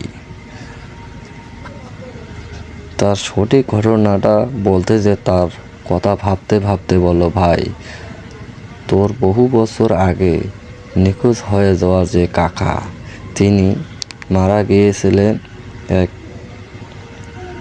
অ্যাক্সিডেন্টে। কি অ্যাক্সিডেন্ট? এখন বাসার ভেতরে থাকায় কিছু কিছু অদ্ভুত জিনিস ছিল যা আমরা বলতে পারিনি। তখনই সে অনুভব করলো যে আসলে যে একটা জিনিস ছিল, সে একটা জিনিস সে হঠাৎ করে তার মনের মধ্যে জেগে যায় যে আসলে ভূতটা ভূত না অন্য কিছু। এভাবে সে অনুভব করতে করতেই সে পড়ে গেল। তার আপু চিন্তা করলো, এখন আমার ভাইকে তো রক্ষা করতে হবে। তার পাশে থেকে একটু পানি নিয়ে এসে তার মাথা এবং মুখমণ্ডলে ছিটকে দিল। সে হুঁশ হলো। হুঁশ হওয়ার পরে সে আর কোনো কিছু বলতেছে না। কালেক্ট করেছেন রাজ আর তার ওয়াইফ টোরি তার এক বন্ধুর কাছ থেকে, যার নাম ডেভিড। ডেভিডের বাবার বন্ধুর সাথেই ঘটনাটি ঘটেছিল। তো যার সাথে ঘটেছিল ওনার নাম হচ্ছে সার্জিও রবার্টসন, এবং তিনি একজন অ্যানথ্রোপোলজির স্টুডেন্ট ছিলেন, পিএইচডি স্টুডেন্ট। তার সাথে একটি ঘটনা ঘটেছিল, সেই ঘটনাটি শেয়ার করেছেন ডেভিড। তো আমি চলে যাচ্ছি রাজ অ্যান্ড টোরির শেয়ার করা ঘটনায়। সার্জিও রবার্টসন একটা রেনাউন্ড ইউনিভার্সিটির পিএইচডি স্টুডেন্ট ছিলেন। অ্যানথ্রোপোলজির উপরে তিনি পিএইচডি করছিলেন। তো তার প্রজেক্টটা ছিল, তার এবং তার টিম যেটা ছিল, তাদের প্রজেক্টটা ছিল বলিভিয়ান অ্যামাজন রেইন ফরেস্টের একটা ক্ষুদ্র নৃগোষ্ঠীর উপরে। তো তিনি আর তার রিসার্চ টিম বেশ লম্বা সময় ধরে pen and papers and available evidence নিয়ে রিসার্চ করে যান। তো ফাইনালি তাদের চিন্তাভাবনা আসে ওখানে ভেঞ্চার করার, অ্যাকচুয়াল প্লেসে যে সেই সম্পর্কে ভেঞ্চার করার জন্য। তো এখানে তাদের ফান্ড পেতে একটু কষ্ট হয়, বিভিন্ন রকম অ্যাপ্লিকেশন অ্যান্ড সবকিছু করে একসময় তারা ফান্ড পান এবং তারা 3 জন সেখান থেকে ফ্লাই করেন। তো চলে যান বলিভিয়াতে এবং সেখানে গিয়ে যেভাবে তারা যাদের সাথে তার কন্ট্যাক্ট করেছিলেন তারা তাদেরকে সেভাবেই সবকিছু ম্যানেজ করে দেন এবং সেইভাবে তাদের কথা ছিল যে তারা অমুক জায়গায় যাবে, সেখানে তাদেরকে নিয়ে যাবে, তাদের ট্যুর গাইড থাকবে। তো সবকিছু ওইভাবেই তাদের ম্যানেজ হয়। তো প্রথম দিনটা তারা কাটান ওখানকার শহরে, যেখান থেকে তারা মুভ করবেন। তো তাদেরকে একজন গাইড দেওয়া হয় যার নাম ম্যানুয়াল, তার নাম ইম্যানুয়াল, তাকে শর্ট করে ম্যানুয়াল ডাকা হয়। যাই হোক, সে তাদেরকে নিয়ে রওনা দেয়। সময়টা তখন 70-এর দশকের মাঝামাঝি। কমিউনিকেশন কেমন আপনারা বুঝতেই পাচ্ছেন, এত আধুনিক ছিল না। তো তখন ছোট ছোট লঞ্চের মতো ছিল, সেটা নিয়ে ওখানে যাওয়া লাগতো তাদের যেই অ্যামাজনের যে অংশটায় তারা যাবে। আর সেখানে তাদেরকে একটা ম্যাপ বিছিয়ে ম্যানুয়াল দেখায় যে এই জায়গাতে হচ্ছে একটা ক্যাম্প আছে, তো এখানে আপনারা থাকবেন, এখান থেকে আপনাদেরকে আমি নিয়ে যাব, ওখানকার লোকাল বোট আছে, তারা নিয়ে বিভিন্ন জায়গায় যাবে, দেখাবে। তো আমরা মূল এই জায়গায় কিন্তু অবস্থান করব, আমরা এখানে 3 দিন থাকবো এবং 3 দিনের মধ্যেই কিন্তু আপনাদের কাজ সারতে হবে, যতটুকু আপনারা এখানকার আপনাদের যা যা দরকার কালেক্ট করতে পারেন, ইনফরমেশন অ্যান্ড স্টাফ। তো রবার্টসন বলেন যে ঠিক আছে, উইল ডু দ্যাট। তো তারা যাচ্ছেন এবং ওখান থেকে রওনা দিয়ে বেশ ভালো লাগতে থাকে, কারণ ডিফারেন্ট এনভায়রনমেন্ট, পৃথিবীর সবচাইতে বড় ট্রপিক্যাল রেইন ফরেস্টের মধ্যে দিয়ে তারা যাচ্ছেন। তাদের খুব এক্সাইটেড লাগছে, যেটা নিয়ে তারা সবসময় রিসার্চ করেন, বাট ফিজিক্যালি এই প্রথম আসছেন 3 জনই। তো অসাধারণ লাগতেছে তাদের কাছে, ঢাকায় দেখতেছেন চারপাশ, বেশ এনজয় করতেছেন, আর বিশ্বাসই করতে পারতেছেন না যে অ্যামাজন রিভারের উপর দিয়ে তারা যাচ্ছেন। তো যাই হোক, চলতে চলতে একসময় দুপুর গড়ায় বিকাল হয়ে গেল, তখনও তারা পৌঁছান নাই। তো রবার্টসন জিজ্ঞেস করলেন ম্যানুয়ালকে আর কতক্ষণ লাগতে পারে। তো ম্যানুয়াল বলল যে আরো ঘন্টা 1.5-এর মধ্যে আশা করি পৌঁছায় যাব আমরা। এই তো এদিক দিয়ে যে এরকম সোজা, যে এরকম নদীটা বাঁক নিয়ে গেছে এদিক দিয়ে গেলে এইভাবে করে আমরা পৌঁছায় যাব সেখানে। তো রবার্টসন জানালেন তার সঙ্গীদেরকে যে এরকম আর ঘন্টা 1.5-এর মধ্যে আমরা চলে যাব। হালকা খাওয়া দাওয়া করলেন, দেখছেন, এবং যত বেলা গড়ায় যাচ্ছে জায়গাটা অন্যরকম হয়ে যাচ্ছে, মানে এই অন্ধকার হয়ে উপর দিয়ে হালকা আলো পড়তেছে আর 2 পাশটা অন্ধকার হয়ে যাচ্ছে, মনে হচ্ছে যে 2টা পাশ দেখা যায় না, এবং বেশ রহস্যময় লাগতেছে গাছপালাগুলো, এবং নদীটাও কেমন জানি একটা ডিফারেন্ট লুক নিয়ে ফেলছে, পানির যে কালার সেটাও কালচে হয়ে গেছে কেমন জানি। যাই হোক, তারা চলতে চলতে এক সময় এসে ম্যানুয়াল যে এই তো কাছাকাছি আছি আমরা, এখান থেকে যদি দেখেন উপরে আসেন, তো নিয়ে গেল তাদেরকে একেবারে সামনের গুলির কাছে, ওখান থেকে দাঁড়ায় দেখালো যে ওই যে দেখেন ছোট্ট দেখা যাচ্ছে। তো দেখলো, ওদের বাইনোকুলার দিয়েও দেখলো যে হ্যাঁ, একেবারে নদীর পাড়ে এক পাড় ঘেসে একটা কটেজের মতো কাঠের, ওটা বারান্দা টারান্দা আছে, সব সুন্দর একটা কটেজ, সেইখানেই আর কি তাদের থাকতে হবে। তো যাই হোক, তারাও মোটামুটি তৈরি হলেন, খুব ক্লান্ত সবাই। তো 3 জনেই ওখানে গিয়ে যখন নাকি বোট ভিড়লো তাড়াতাড়ি নেমে গেলেন। নেমে গিয়ে ম্যানুয়াল তাদের রুম দেখালো, মোটামুটি ভালোই ফ্যাসিলিটি, একেবারে এরকম একটা বুনো এলাকায় এরকম একটা ফ্যাসিলিটি এটা আশা করা যায় না, কিন্তু বেশ ভালো। তো রবার্টসনও সেখানে উঠলেন, যার যার মতো রুম পেলেন, এবং গিয়েই প্রথমে তারা ফ্রেশ হয়ে অনেকক্ষণ পর আসলেন, এসে 3 জনেই মিট করলেন। তখন রাত হয়ে গেছে এবং একেবারে রাতের যে ঝিঝি পোকার ডাক এবং বনের আরো নিশাচর প্রাণীর ডাক আসতেছে, মানে বেশ ভালো মতন পাওয়া যাচ্ছে। আর একটা এরকম লণ্ঠন রাখা তাদের ওইটা ইসের মধ্যে, টেবিলের উপরে, ওই পাশে যে রুমটা আছে ওখান থেকে লাইটের হালকা একটু আলো আসতেছে এখানে, মানে অন্যরকম একটা পরিবেশ। তো লণ্ঠনটা রাখা হয়েছে মনে হয় পরিবেশটাকে আরো সুন্দর করার জন্য। যে টেবিলে লণ্ঠনটা রাখা, সেই টেবিলটা ডিনার টেবিল, এবং সেটার উপরে হোয়াইট অ্যান্ড রেড ক্লথ দিয়ে ঢাকা। সেই লণ্ঠনের আলো পড়ে খুব সুন্দর লাগতেছে ওই টেবিলটা, এবং সেখানেই তাদেরকে ডিনার সার্ভ করা হলো। সেই ডেকের উপরে, মানে এক্সটেন্ডেড যে বারান্দা, বড় একটা ডেক পানির উপরে। তো সেখানে তারা বসে ডিনারের জন্য অপেক্ষা করতেছে, ডিনারে বিভিন্ন আইটেম আসতেছে। আর তাকায় দেখলো ঠিক তাদের যে এই বারান্দাটা সেটার অপোজিটে যে গাছগাছালি, একেবারে ওই পাশে অন্ধকার গাছগাছালি, সেটার মধ্যে জোনাকি খেলা করতেছে।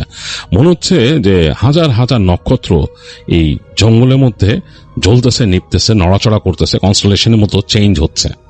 অসাধারণ। আর বাতাস, খুব সুন্দর একটা বাতাস আসতেছে, মানে খুব সুন্দর এনজয় করার মতো একটা বাতাস, এবং এই যে বনের একটা সুন্দর ঘ্রাণ নিয়ে আসতেছে। যাই হোক, মানে একটা অভাবনীয় একটা এনভায়রনমেন্ট। তারা ওখানে এনজয় করলেন, খাওয়া দাওয়া করলেন, এবং রবার্টসনরা যার যার রুমে চলে গেলেন রাতের বেলা। তো যাই হোক, রাত কাটলো, পরদিন দিনের বেলা তারা বেরোলেন। ম্যানুয়ালকে বলছিলেন যে এই জিনিস দরকার, তিনি নিয়ে আসলেন এবং তাদেরকে নিয়ে ঘুরতে বেরোলেন মানে নৌকায় করে, এবং নৌকায় করে যাচ্ছেন ওই লেক ধরে একদম সামনে অনেক দূর পর্যন্ত চলে গেছেন। তো গিয়ে তাদেরকে নিয়ে গেল একটা জায়গায়, সেইখানে কিছু এরকম ওখানকার যারা নৃগোষ্ঠীর মানুষ তারা থাকে, তাদের কিছু এরকম ছোট ছোট সেটেলমেন্ট আছে। তো সেইখানে নিয়ে গেলেন এবং ম্যানুয়াল বললেন যে আমি আগে নামি, বিকজ আমি এটার সাথে ইউজ টু, এখানে আপনারা তো ইউজ টু না, আমি ওদের সাথে আগে কথাবার্তা বলি। তো তাদেরকে রেখে ম্যানুয়াল চলে গেলেন ওখানে। সে স্প্যানিশ ভাষাভাষী এবং সে ওখানকার অনেক এরকম নৃগোষ্ঠীর ভাষা জানে। তো সেখানে কথা বলে তিনি অ্যাসিওর করলেন যে ওখানে যাওয়া যাবে। তারপর ওনাদেরকে নিয়ে গেলেন। তো ওনারা তিনজন ঘুরলো তাদের ওই জায়গায়, একটা গ্রামের মতো দেখলো, টুকিটাকি ছবি তুললো, বা ম্যানুয়ালি পারমিশন নিয়ে দিছে তাদের ছবি তোলার জন্য। এবং তাদের মধ্যে একজন গোত্র প্রধান এসে কথা বলল তাদের সাথে এবং তাদের ইনফরমেশন দিল। যাই হোক, তাদের জন্য কিছু জিনিস নিয়ে আসছিলেন তারা, গিফট, সেগুলো দিলেন। তারপর রবার্টসন তাকে কিছু প্রশ্ন করতে চাইলেন সে গোত্র প্রধানকে, এবং তিনি তার যে রিসার্চ পেপার থেকে বের করে তাদের গোত্রের একটা এক্সটেন্ডেড অংশের কথা বললেন, এবং বললেন যে ওনাকে জিজ্ঞেস করতে, আর কি ওই ম্যানুয়ালকে বলল ওনাকে জিজ্ঞেস করতে যে আমি ওনাদের এই সেটেলমেন্টে কিভাবে যাব, এটা ওনাদের সাথে কোনো রিলেশন আছে কিনা, ওনাদেরই তো গোত্র, সেটার যে এক্সটেন্ডেড অংশটা। তো দেখলো যে ওই লোকটা যখন ম্যানুয়ালকে বললো, ম্যানুয়াল যখন তাকে বলতেছে, দেখলো যে গোত্র প্রধানের মুখটা একটু গম্ভীর হয়ে গেছে, সে আসলে কিছু বলতে চাচ্ছে না, মনে হচ্ছে সে ব্যাপারটা পছন্দ করে নাই। তো কিছু কথা বললো ম্যানুয়াল তার সাথে, এবং মনে হচ্ছে যে ওই লোকটা একটু মানে গম্ভীর হয়ে উত্তর দিচ্ছে কিছু, এবং খুব দ্রুত, মানে একটু মানে ফাস্ট উত্তর দিচ্ছে, মানে আর আগের মতো খুব স্মুথলি বলছে না, তাদের বাচনভঙ্গিটা একটু ডিফারেন্ট। তো এই জিনিসটা দেখতেছিলেন রবার্টসন, এবং তখন তিনি জিজ্ঞেস করলেন ম্যানুয়ালকে যে কি সমস্যা। যখন সমস্যা বলতেছে, ম্যানুয়াল বলতেছে আমি তোমাকে পরে বলতেছি, একটু পরে বলতেছি, আমি ওর সাথে একটু কথা বলে নি আরো। তো আবার যখন কথা বলতো তখন বারবার সে গোত্রপ্রধান একটা কথা বলছে, কুরুপিরা কুরুপিরা। তো কুরুপিরা এই কথাটা কিন্তু রবার্টসন বুঝতে পারছে, কারণ সে কিন্তু তাদের ভাষার উপর মোটামুটি ভালোই জ্ঞান রাখে, কিন্তু ফ্লুয়েন্টলি হয়তো ম্যানুয়ালের মতো বলতে পারে না, তাই সে দোভাষী ইউজ করতেছে, বাট সে অনেক কিছুই বুঝে। কুরুপিরা মানে হচ্ছে যে এই ফরেস্টের ডেমন, মানে ফরেস্টের ডিমন, মানে ফরেস্টের যে খারাপ জিনিস বা কোনো পিশাচ বা সামথিং লাইক দ্যাট, এরকম ভাবে বোঝায় আর কি। তো সে এটা বুঝতে পারছে। তো মনে মনে সে ভাবতেছে যে এই ধরনের বিশ্বাস আমাকে আটকাইতে পারবে না, আমি আসছি রিসার্চ করতে এবং আমি এটা রিসার্চ কমপ্লিট করেই যাব, খুরুপিরা আমাকে কোনো সমস্যা করবে না। সে এটা নিজে চিন্তা করলো এবং সে চিন্তা করছিল গোছায় যে এই কথাটা সে গোত্র প্রধানকে বলবে। কিন্তু সে বলার আগেই তাকে ম্যানুয়াল বলতেছে, যে ম্যানুয়াল নিজেই বলতেছে যে আসলে ব্যাপারটা কি, উনি চাচ্ছে না যে তোমরা ওদিকে যাও, কারণ ওখানকার রাস্তা অনেক বন্ধুর, এখান থেকে সোজা গিয়ে তোমাকে নৌকা রেখে কিন্তু হেঁটে যেতে হবে বনের মধ্যে দিয়ে, আর ওই জায়গায় যে রাস্তা, ওই রাস্তা ভালো না। আমি নিজেই আসলে যাই নাই, ম্যানুয়াল বললো যে আমি নিজেই কখনো অত দূর পর্যন্ত যাই নাই, কারণ ওই রাস্তাটা খুবই বন্ধুর, নৌকা নিয়ে ওখানে যাওয়া যায় না, আর ওই বন্ধুর রাস্তার মধ্যে অনেক রকম প্রবলেম আছে, বন্য প্রাণী আছে, আছে, আর বিশেষ করে থাক ওইটা তোমার না শোনারই ভালো, না শোনাই ভালো। তো তখন রবার্টসন বলতেছে কি কুরুপিরার কথা বলতেছো, মানে এই বনের যে ভূত বা পিশাচ তারা বিশ্বাস করে। তো ম্যানুয়াল বললো যে হ্যাঁ এরা তো বিশ্বাস করে, অবশ্যই এদের মধ্যে কোনো প্রভাব এরকম আছে কিছু একটা। তো বলে হ্যাঁ আমি ওগুলো নিয়ে চিন্তিত না, আমরা যাবো ওইখানে। তো ম্যানুয়াল বলে যে তুমি ওখানে এই রাস্তা যে বললাম যে বন্ধুর হেঁটে যাবা ওইখানে, বলে যে হ্যাঁ তোমরা তিনজনই যাও, বলে হ্যাঁ আমরা তিনজনই যাবো, কোনো অসুবিধা নাই, তুমি চলো, ওনাকে বলো যে উনি জাস্ট আমাদের লোকেশনটা আরো ভালো মতো কনফার্ম করুক। তো ম্যানুয়াল তার সাথে কথা বললো। তো দেখা গেল যে ওই যে গোত্র প্রধান যে সে খুব একটা খুশি না, কিন্তু সে মানে তারপরও বিদায় দিল তাদেরকে এবং জাস্ট সুন্দর করে তাদের নট করলো, করে বললো যে ওকে। তো তারা তিনজনই আর ম্যানুয়াল চারজন মিলে তারা নৌকায় উঠলো। নৌকার যে মাঝি ছিল সে ওখানে ছিল, সে একটা ছোট ইঞ্জিন দিয়ে কিন্তু বোটটা চলে। তো সে এটা চালায় দিল। তো ম্যানুয়াল যে তাকে ইনস্ট্রাকশন দিচ্ছে কিভাবে কি যেতে হবে। তো বোট নিয়ে সামনে যাচ্ছে, তারা দেখতেছে পুরা দুই পাশের অংশ এবং সেই নদীর ওই অংশ দিয়ে, মেইন অংশটা দিয়ে তারা যাচ্ছে। এরপর তারা একটা খাল, বাদিকে একটা খাল ছিল, খালে ঢুকে গেল নৌকাটা। তো খালে ঢোকার পর দেখলো যে আসলেই বন খুব ডেন্সড, এখানে বেশ ডেন্সড। তো ম্যানুয়াল বলতেছে এই কাছে এসে রবার্টসনকে, যে রবার্টসন ওই জায়গায় যে যাবা, আমি কিন্তু ওই জায়গায় যাই নাই, পথ যদি হারাই তাহলে কিন্তু বিশাল সমস্যা হবে। আমি কিন্তু কোনো ব্লেম নিব না, তোমাদের এখানে যদি কোনো ক্ষতি হয় কারো, এইসব ব্লেমের মধ্যে কিন্তু আমি নাই, আমাদের যে ট্যুর কোম্পানি বা যারা তোমার সাথে কন্ট্রাক্ট করছে তারাও থাকবে না, তুমি আমাকে একটা কাগজ এখানে সাইন করে দিবা। তো সে তাই বলে তার পিঠের যে ব্যাগ আছে সেখান থেকে একটা কাগজ বের করে দিল। তো রবার্টসন কোনো কথা না বলে জাস্ট পড়লো, এক নজর পড়ে সাইন করে দিয়ে দিল, বলে ইটস ওকে, যাও। তো যাই হোক, এই যেই লেকের মধ্যে এখন তারা যাচ্ছে, দুই পাশে গাছগাছালি আরো ডেন্সড, আর লেকটা একে বেঁকে সামনে মানে এগোয়ে গেছে এবং পানি দেখে মনে হচ্ছে একদম কালচে পানি, মানে সামনে যে গেছে ওটা বেশ একে বেঁকে গেছে কেমন জানি। আর যেখান থেকে একে বেঁকে গেছে ওই পাশ থেকে গাছগাছালি বের হয়ে আছে, অনেক গাছের সাথে দেখা যাচ্ছে যে ঝুড়ি ঝুলে আছে, বেশ অন্যরকম, বেশ ডিফারেন্ট টাইপ একটা এনভায়রনমেন্ট। ওইখানে বেশ ভীতিকর মনে হয় দেখলে, দুই পাশে পুরা মনে হয় যে ভিতরে গাছগাছালিগুলো বেশ ডেন্সড হয়ে আছে, এরকম একটা অবস্থা। তো ম্যানুয়াল তাদেরকে বললো যে এইখান থেকে কিন্তু খুবই সাবধানে আমাদের চলতে হবে, কারণ এইখানে অনেক বন্যপ্রাণী আছে যেগুলো ডেঞ্জারাস, বিশেষ করে জ্যাগুয়ার, খুব সাবধানে থাকতে হবে। এই অঞ্চলে কিন্তু জ্যাগুয়ার আছে, যখন আমরা যেখানে যাচ্ছি এখানে জ্যাগুয়ার আছে, তো খুব সাবধান।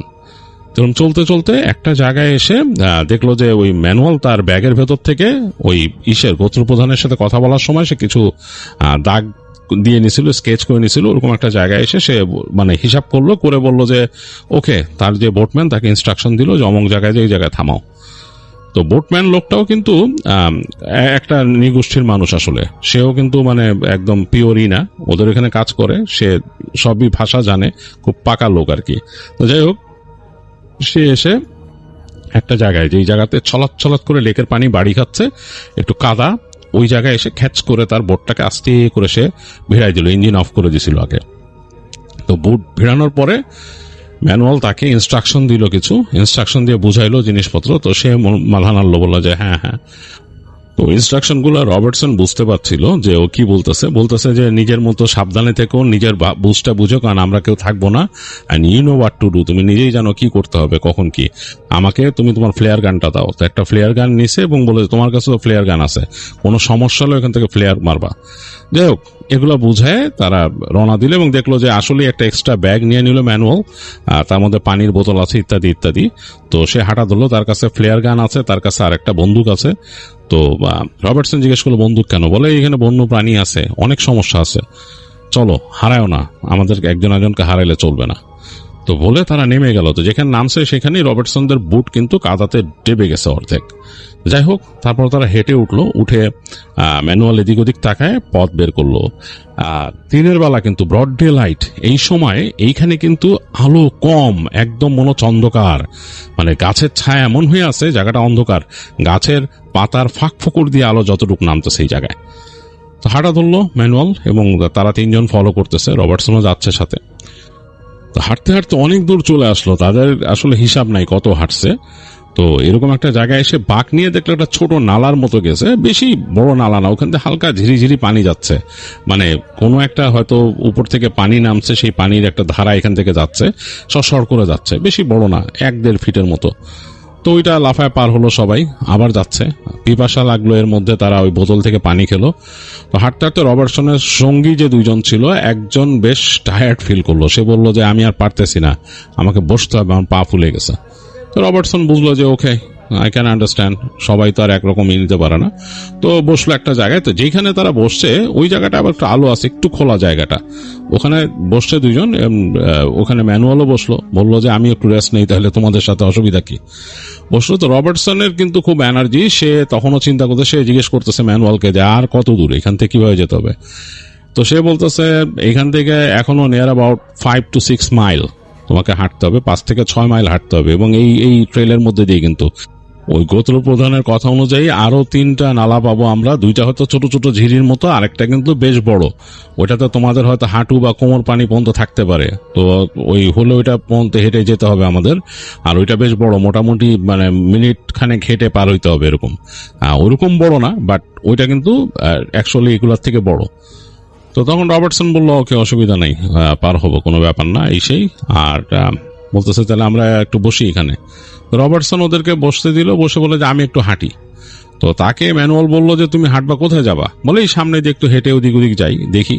তো বললেন তুমি হারায় যাবা কিন্তু। তখন বলছে না না হারাবো না। রবার্টসন বললো যে আমি হারাবো না, আমি একটু দেখি, আমি জায়গাগুলো একটু করি। আর তার সাথে ক্যামেরা ছিল একটা, সেই সময়কার SLR ক্যামেরা, তো সেটা নিয়ে সে হাঁটা দিল আর কি। তো হাঁটতে হাঁটতে বেশ সামনে চলে আসছে রবার্টসন। বেশ খানিকক্ষণ ওদের কথাবার্তা শুনছিল পিছনে, ওই তার 2 সাথের যে টিমমেট আর ম্যানুয়ালের কথাবার্তা। বেশ হাসি খুশিও, তারা বেশ কথা বলতেছে। তো সে এই কথাবার্তাগুলো আস্তে আস্তে শুনতে শুনতে একটু দূরে চলে আসছে। কথাবার্তার শব্দ আস্তে আস্তে তার কানে একদম কমে গেল। এক সময় সে শুনতে পাচ্ছে না তাদের কথা। আসলে রবার্টসন কিন্তু ওদিকে তার মন নাই, সে তাকায় দেখতেছে এদিক ওদিক, এবং সে ভেতরের বেশ কিছু জায়গার যেটাই তার কাছে একটু ইন্টারেস্টিং মনে হচ্ছে সে ছবি তুলতেছে। আর ওই সময় ছবি তোলার জন্য কিন্তু একটু ভেবে চিন্তে তোলা লাগতো, কারণ ওগুলো ছিল রিলের ক্যামেরা, মানে ফিল্ম থাকতো ভেতরে। তো সুতরাং ওইটা যাতে ওয়েস্ট না হয় ওইভাবেই তারা চিন্তা করে তুলতো। তো সেইভাবেই চিন্তা করে ফ্রেমিং করে ছবি তুলতেছিল রবার্টসন। যাই হোক, ছবি তুলতেছে আর হেঁটে যাচ্ছে, বিভিন্ন রকমের ছোটখাটো উদ্ভিদ দেখতেছে যেটা সে জানতেছে না, যেটা সে চেনে না, এরকম অনেক কিছু দেখছে, সেগুলোর ছবি তুলছে সে। তো ছবি তুলতে আর হাঁটতে হাঁটতে সামনে চলে আসছে সে। এসে এসে দেখলো যে একটা গাছ, সেগুলার অনেকগুলা এরকম ঝুড়ি নেমে গেছে। বেশ খুব ইন্টারেস্টিং লাগলো তার কাছে, বেশ বড় একটা গাছ, সেটা ঝুড়ি নেমে গেছে। গাছটাকে সে আইডেন্টিফাই করতে পারতেছে না এটা কোন গাছ। আর ঠিক গাছের পেছন দিয়েই একটা এরকম নালা বা ঝিরি বয়ে গেছে, সেখান থেকে পানি কুলকুল কুলকুল করে যাচ্ছে। তো সে তখন বুঝতে পারলো যে আচ্ছা, ও যে বলছিল যে আরো এরকম 3টা নালা আছে বা ঝিরি আছে, তার মধ্যে একটা সামনে আমি চলে আসছি, আর গাছটাই বা কি। তো সে হেঁটে গাছটার কাছে গেল, গিয়ে দেখে গাছের নিচে বেশ এরকম গোল হয়ে বেশ কিছু ফুল গাছ ওখানে জন্মাইছে, এবং সে ফুলগুলো ফুটে আছে।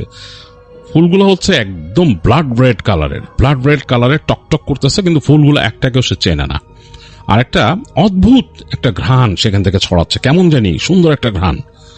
তো রবার্টসন চিন্তা করলো যে ফুলগুলো ছবি তুলবো, ক্লোজ ছবি তুলবো।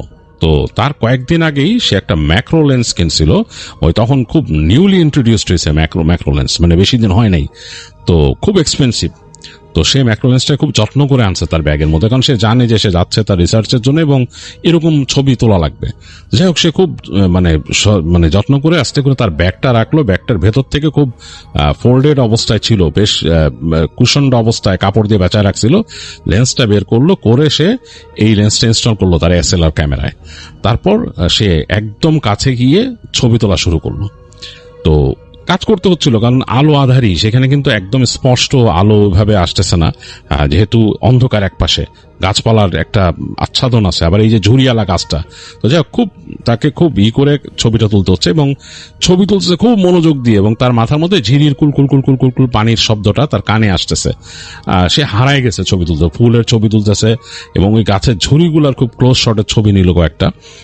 তো তুলতেছে, এই সময় হঠাৎ করে সে শব্দ পেল, মনে হলো যে পানির মধ্যে যদি কেউ মানে ডুবে থেকে উঠে বসে, মানে পানিতে কেউ শুয়ে থাকলে যে ফস করে উঠে যেরকম একটা ফস করে শব্দ হবে, সেরকম একটা শব্দ হলো, মানে কিছু একটা উঠে বসলো। তো একটু মানে লস্ট ছিল রবার্টসন, কিন্তু সে সাথে সাথে শব্দটা পাওয়ার সাথে সাথে সে ফট করে ঘুরে তাকাইলো।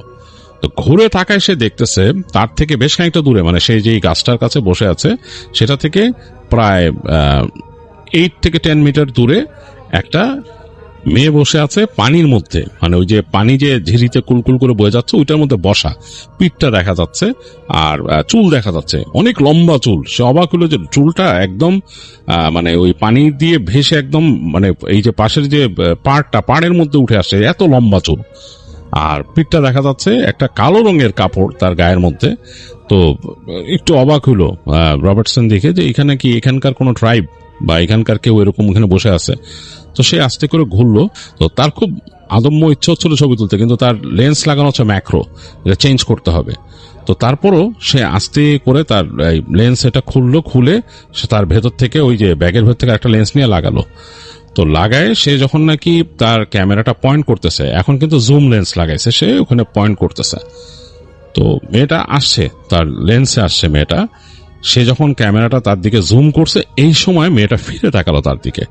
তো কেমন যেন একটা ধাক্কা খেলো রবার্টসন, কারণ হচ্ছে মেয়েটার চেহারার মধ্যে কিছু একটা আছে, ফ্যাকাশে একটা ভাব, এবং চুলগুলা দুই পাশ দিয়ে এরকম পড়া। নর্মালি সে যেসব ট্রাইবাল পিপলদের কথা সেখানে জানে, তাদের কারো মতো লাগতেছে না, ডিফারেন্ট লুক। এবং সে যে লেন্সে তাকায় আছে তার থেকে প্রায় 8-10 মিটার দূরে, 8-10 মিটার কিন্তু বেশ লম্বা একটা দূরত্ব, মোটামুটি ভালোই, মানে আই কন্ট্যাক্টের জন্য। কিন্তু মনে হইতেছে মেয়েটা ঠিক তার দিকেই তাকায় আছে, এরকম একটা একদম ঠান্ডা দৃষ্টিতে, শীতল দৃষ্টিতে তার দিকে তাকায় আছে। তো রবার্টসন একটু মানে হতভম্ব হয়ে গেছে ছবি ক্লিক করবে কিনা। এই সময় দেখলো মেয়েটা উঠে দাঁড়ালো পানির ভেতর থেকে উঠে দাঁড়ায়, হেঁটে পাড়ে উঠলো। মানে ওখানে তো বেশি পানি না, মানে একটা মানুষের মানে হাঁটুর অর্ধেক এরকম পানি, তারও কম ওই জায়গায়। তো মেয়েটা হেঁটে পাড়ে উঠলো। তো যখন ছপ ছপ করে উঠছে, রবার্টসনের কিন্তু ওখানে লাগানো, মানে ক্যামেরাটা কিন্তু এইম করা মেয়েটার দিকে। তো ওই লেন্সটা একটু নড়ে গেছে, তার যে আই সাইডটা একটু নড়ে গেছে। সে তার ক্যামেরায় ধরা পড়লো হচ্ছে মেয়েটার পার দিকে তাকায় রবার্টসনের সারা শরীর ঠান্ডা হয়ে গেল। সে দেখলো মেয়েটার পা উল্টো পা, মানে পিছন দিকে ফেস করা। রবার্টসন কিন্তু প্রচন্ড ভয় পেয়েছে, সে ভয় পেয়ে গেছে ফার্স্টে, মানে একেবারেই ভয় পেয়ে গেছে। এবং সাথে সাথে সে ক্যামেরাটা তুলছে আবার উপর দিকে, তুলে তাকায় দেখছে মেয়েটা হাসতেছে তার দিকে তাকায়, এবং তাকে হাত তুলে এরকম ডাকলো, তাকে হাত এরকম সামনে বাড়া হাত তুলে ডাকলো। মানে রবার্টসনকে সে দেখতেছে এরকম 10 মিটার দূর থেকে বা 28-30 ফিট দূর থেকে দেখতেছে, হাত তুলে ডাকলো। রবার্টসন কেন জানি একেবারে সম্মোহিতর মতো হয়ে গেল। সে ওই তার ক্যামেরা সহ উঠে দাঁড়ায়, আস্তে আস্তে হেঁটে কাছে যাওয়া শুরু করলো, এবং দেখলো মেয়েটাও হেঁটে হেঁটে আসতেছে।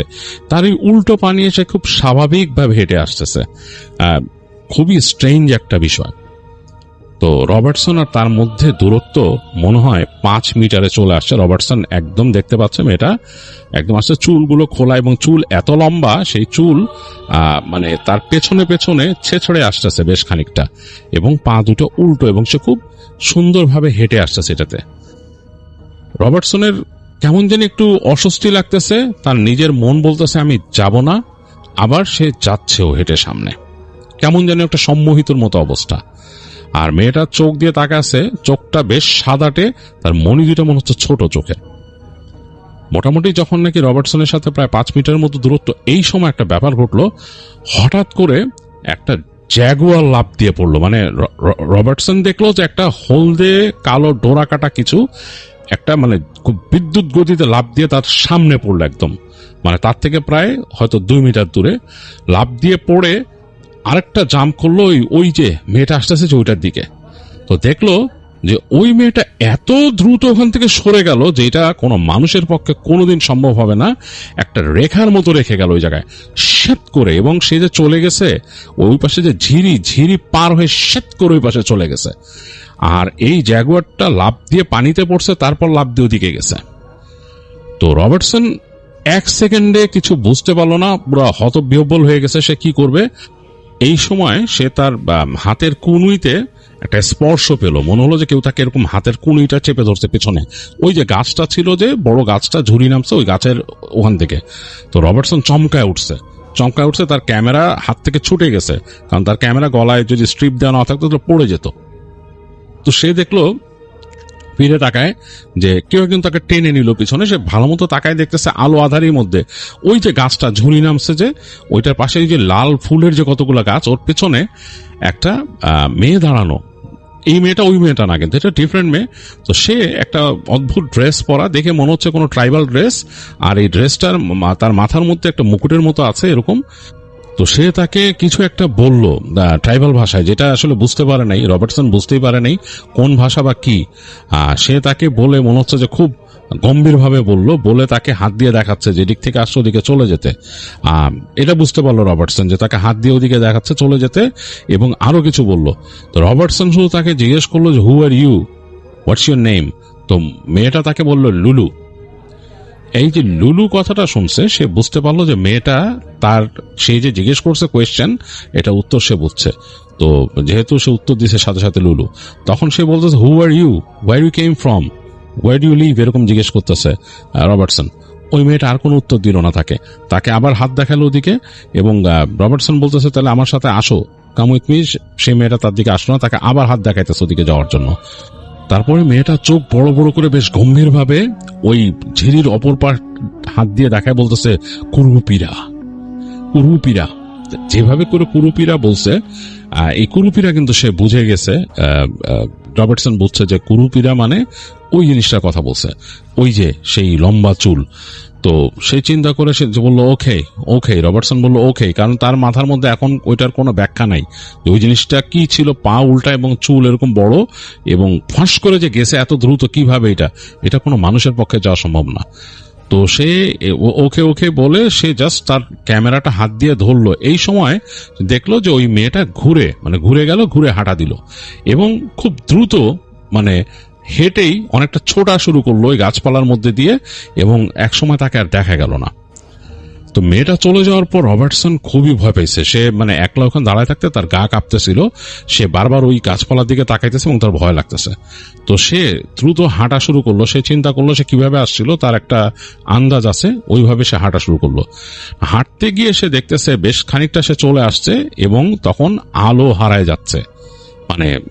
ওই জায়গাটার মধ্যে আলো কমে গেছে একদম, ওই যেখানে সে দাঁড়ায় আছে ওখানে আলো কমে গেছে, কারণ গাছপালা এত ডেন্সড হয়ে গেছে, ওপরের আলো আর ওইখানে ওইভাবে এসে বোঝাচ্ছে না, আলো হারায় গেছে অনেকটা। এবং রবার্টসন বুঝলো যে সে মনে হয় দিক হারায় ফেলছে এরকম। তো সে খুব টেন্সড হয়ে গেল, সে এদিক ওদিক তাকাচ্ছে আর চিন্তা করতেছে যে আচ্ছা আমি কি এদিক দিয়ে আসছি, আমি এদিক দিয়ে যাই। এবং একটা সময় সে একটা ট্রেলে ঢুকলো, ওখানে শুকনা পাতা আর গাছপালার ডাল মাঝখান দিয়ে সে যাচ্ছে। তো টেন্সড হয়ে গেছে খুব, এবং আলো আরো কমে গেছে ওইখানে। এই সময় সে দূরে দেখলো যে ওই যে মেয়েটা যেটা তার সামনে আসছিল লুলু, সে ওখান থেকে গাছপালার ভেতর থেকে বের হয়ে তাকে হাত দিয়ে এরকম ডাকলো। তো রবার্টসন তখন চিন্তা করলো যে এই মেয়েটা তো মনে হয় না আমার কোনো অপকার করবে, কারণ ওই সময় যে কথা বলছে আমাকে হাত দিয়ে চলে যেতে বলছে, তো সে ডাকতেছে সে মনে আমাকে দিক দেখাচ্ছে। তো সে হাঁটা ধরলো, ওদিকে হেঁটে যাচ্ছে। সে ওই মেয়েটা তাকে যে ডাকছে গাছপালার ভেতর থেকে এসে, তারপর আবার দেখতে পাচ্ছে না সে মেয়েটাকে। সে ওইখানে যে যখন পৌঁছাইছে ওই জায়গায় ঝোপ ছিল, একটা বড় ঝোপের মতো, ওইদিকে দিক তাকাইলো, দেখলো যে না, ওই মেয়েটা কোথাও নাই। তো সে চিন্তা করছে নাও হোয়াট, কোথায় যাব, আলো কিন্তু আরো কমে যাচ্ছে। একটু পরে সে ডাক শুনলো, তার নাম ধরে ডাকতেছে রবার্টসন রবার্টসন বলে তার সাথের মানুষরা। তো সে তখন বুঝলো যে এটা তো আমার লোকরা আমাকে খুঁজতেছে। তো সে এখান থেকে সাউন্ড করলো তাদের জন্য। একটু পরে দেখলো যে ওই যে ম্যানুয়াল আর ওই দুজন এসে পড়ছে, এসে বলতেছে কি ব্যাপার, তুমি হারাই গেছিলে, কি ব্যাপার, কোথায় গেছো তুমি, তোমার খুঁজতেছে এতক্ষণ ধরে। তো সে বলছে আরে না, আমি এরকম ছবি তুলতে তুলতে এখানে গেছিলাম, এখানে একটা অদ্ভুত ঘটনা ঘটছে। তো ম্যানুয়াল বললো অদ্ভুত ঘটনা তো ঘটবেই, তোমারে তো মানা করছে এখানে ঘোরাঘুরি করতে, তাড়াতাড়ি চলো এখান থেকে বের হয়ে যেতে হবে, আমাদের আর ফিরে যাওয়ার মতো আজকে সময় নাই। ওই মাঝিও নিশ্চয়ই চলে যাবো ওইখান থেকে, মাঝি ওখানে থাকবে না, এরকম সময় কাটায় ফেলছো ওখানে বসে গেছো, তুমি এখানে আসছো, সময় এখানে কি এত সময় থাকে নাকি বনের মধ্যে, আমরা তাড়াতাড়ি তোমার ইসে চলে যাবো এখান থেকে, এখন ফিরে যাওয়ার মতো সময় নেই আমাদের, আমরা এখান থেকে বরং আমাদের ওই জায়গায় যাওয়া কাছে, ওই যে ট্রাইবালদের জায়গায়, ওখানে যে ওখানে রাত কাটাইতে হবে। তো যাই হোক, রওনা দিল, হাঁটা দিল, ওই ম্যানুয়াল নিয়ে যাচ্ছে। ম্যানুয়াল জিজ্ঞেস করতেছে কি ঘটছে, রবার্টসন বলতেছে কুরুপিরা। এইটা বলার পর মনে হলো ম্যানুয়াল ওই তার কথা শুনেই মনে কেঁপে উঠলো ওইখান থেকে, বললো যে কি বলো তুমি, বলে যে হ্যাঁ আমি অদ্ভুত একটা জিনিস দেখছি, আমি এটা বললে তোমাদের এখানে কুরুপিরাই হবে। তো সে তাড়াতাড়ি বললো তাড়াতাড়ি চলো, বলে ওই প্রথম ঝিরিটা পাইছে এবং ঝিরিটা পার হয়েছে।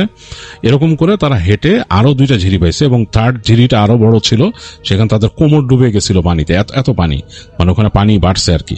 তো যাই হোক, ব্যাগ ট্যাগ উঁচু করে ওই জায়গাটা পার হয়ে হাঁটতে হাঁটতে একদম অন্ধকার হয়ে গেছে তখন প্রায়। এরকম সময় তাদের ফ্ল্যাশ লাইট বের করতে হয়েছে, বেশ ভয়ের একটা এনভায়রনমেন্ট, ওই সময় তারা একটা জায়গায় পৌঁছাইলো, ওই জায়গাটা একটু উঁচু এরকম, ওই জায়গায় উঠে যেয়ে দেখলো যে হ্যাঁ ওইখানে কতগুলো এরকম ছোট ছোট ঘরের মতো আছে, কুড়ে ঘরের মতো, মানে ওইটাই ওখানকারই। তো ওইখানে তারা পৌঁছানোর সাথে সাথে ওখানকার লোকজন কিছু চলে আসছে ওখানে তাদেরকে করার জন্য, যে কারা এখানে। তো ম্যানুয়াল তখন তাদের সাথে কথা বলতে বলতে বেরোলো, এবং ওই যে তাদের যে অন্য আরেকজন গ্রাম প্রধান আছে তার সাথে যে কথা বলছে ওনার পরিচয় দিল, দিয়ে সে ওখানে ঢুকছে। ঢোকার পর তারা কথা বলতেছে অনেকক্ষণ ম্যানুয়ালের সাথে। তো ম্যানুয়াল বলল যে এরকম এরকম। তো ওখানে যে ছিল রবার্টসন ছিল, সেও বলল যে আমরা এখানে আসছি রিসার্চ করতে ইত্যাদি ইত্যাদি কিছু জিনিস বললো সেই। তো ওগুলো শোনার পরে তারা তাদেরকে থাকার ব্যবস্থা দিল, একটা কুড়ে ঘরের মধ্যে তাদের থাকতে দিল।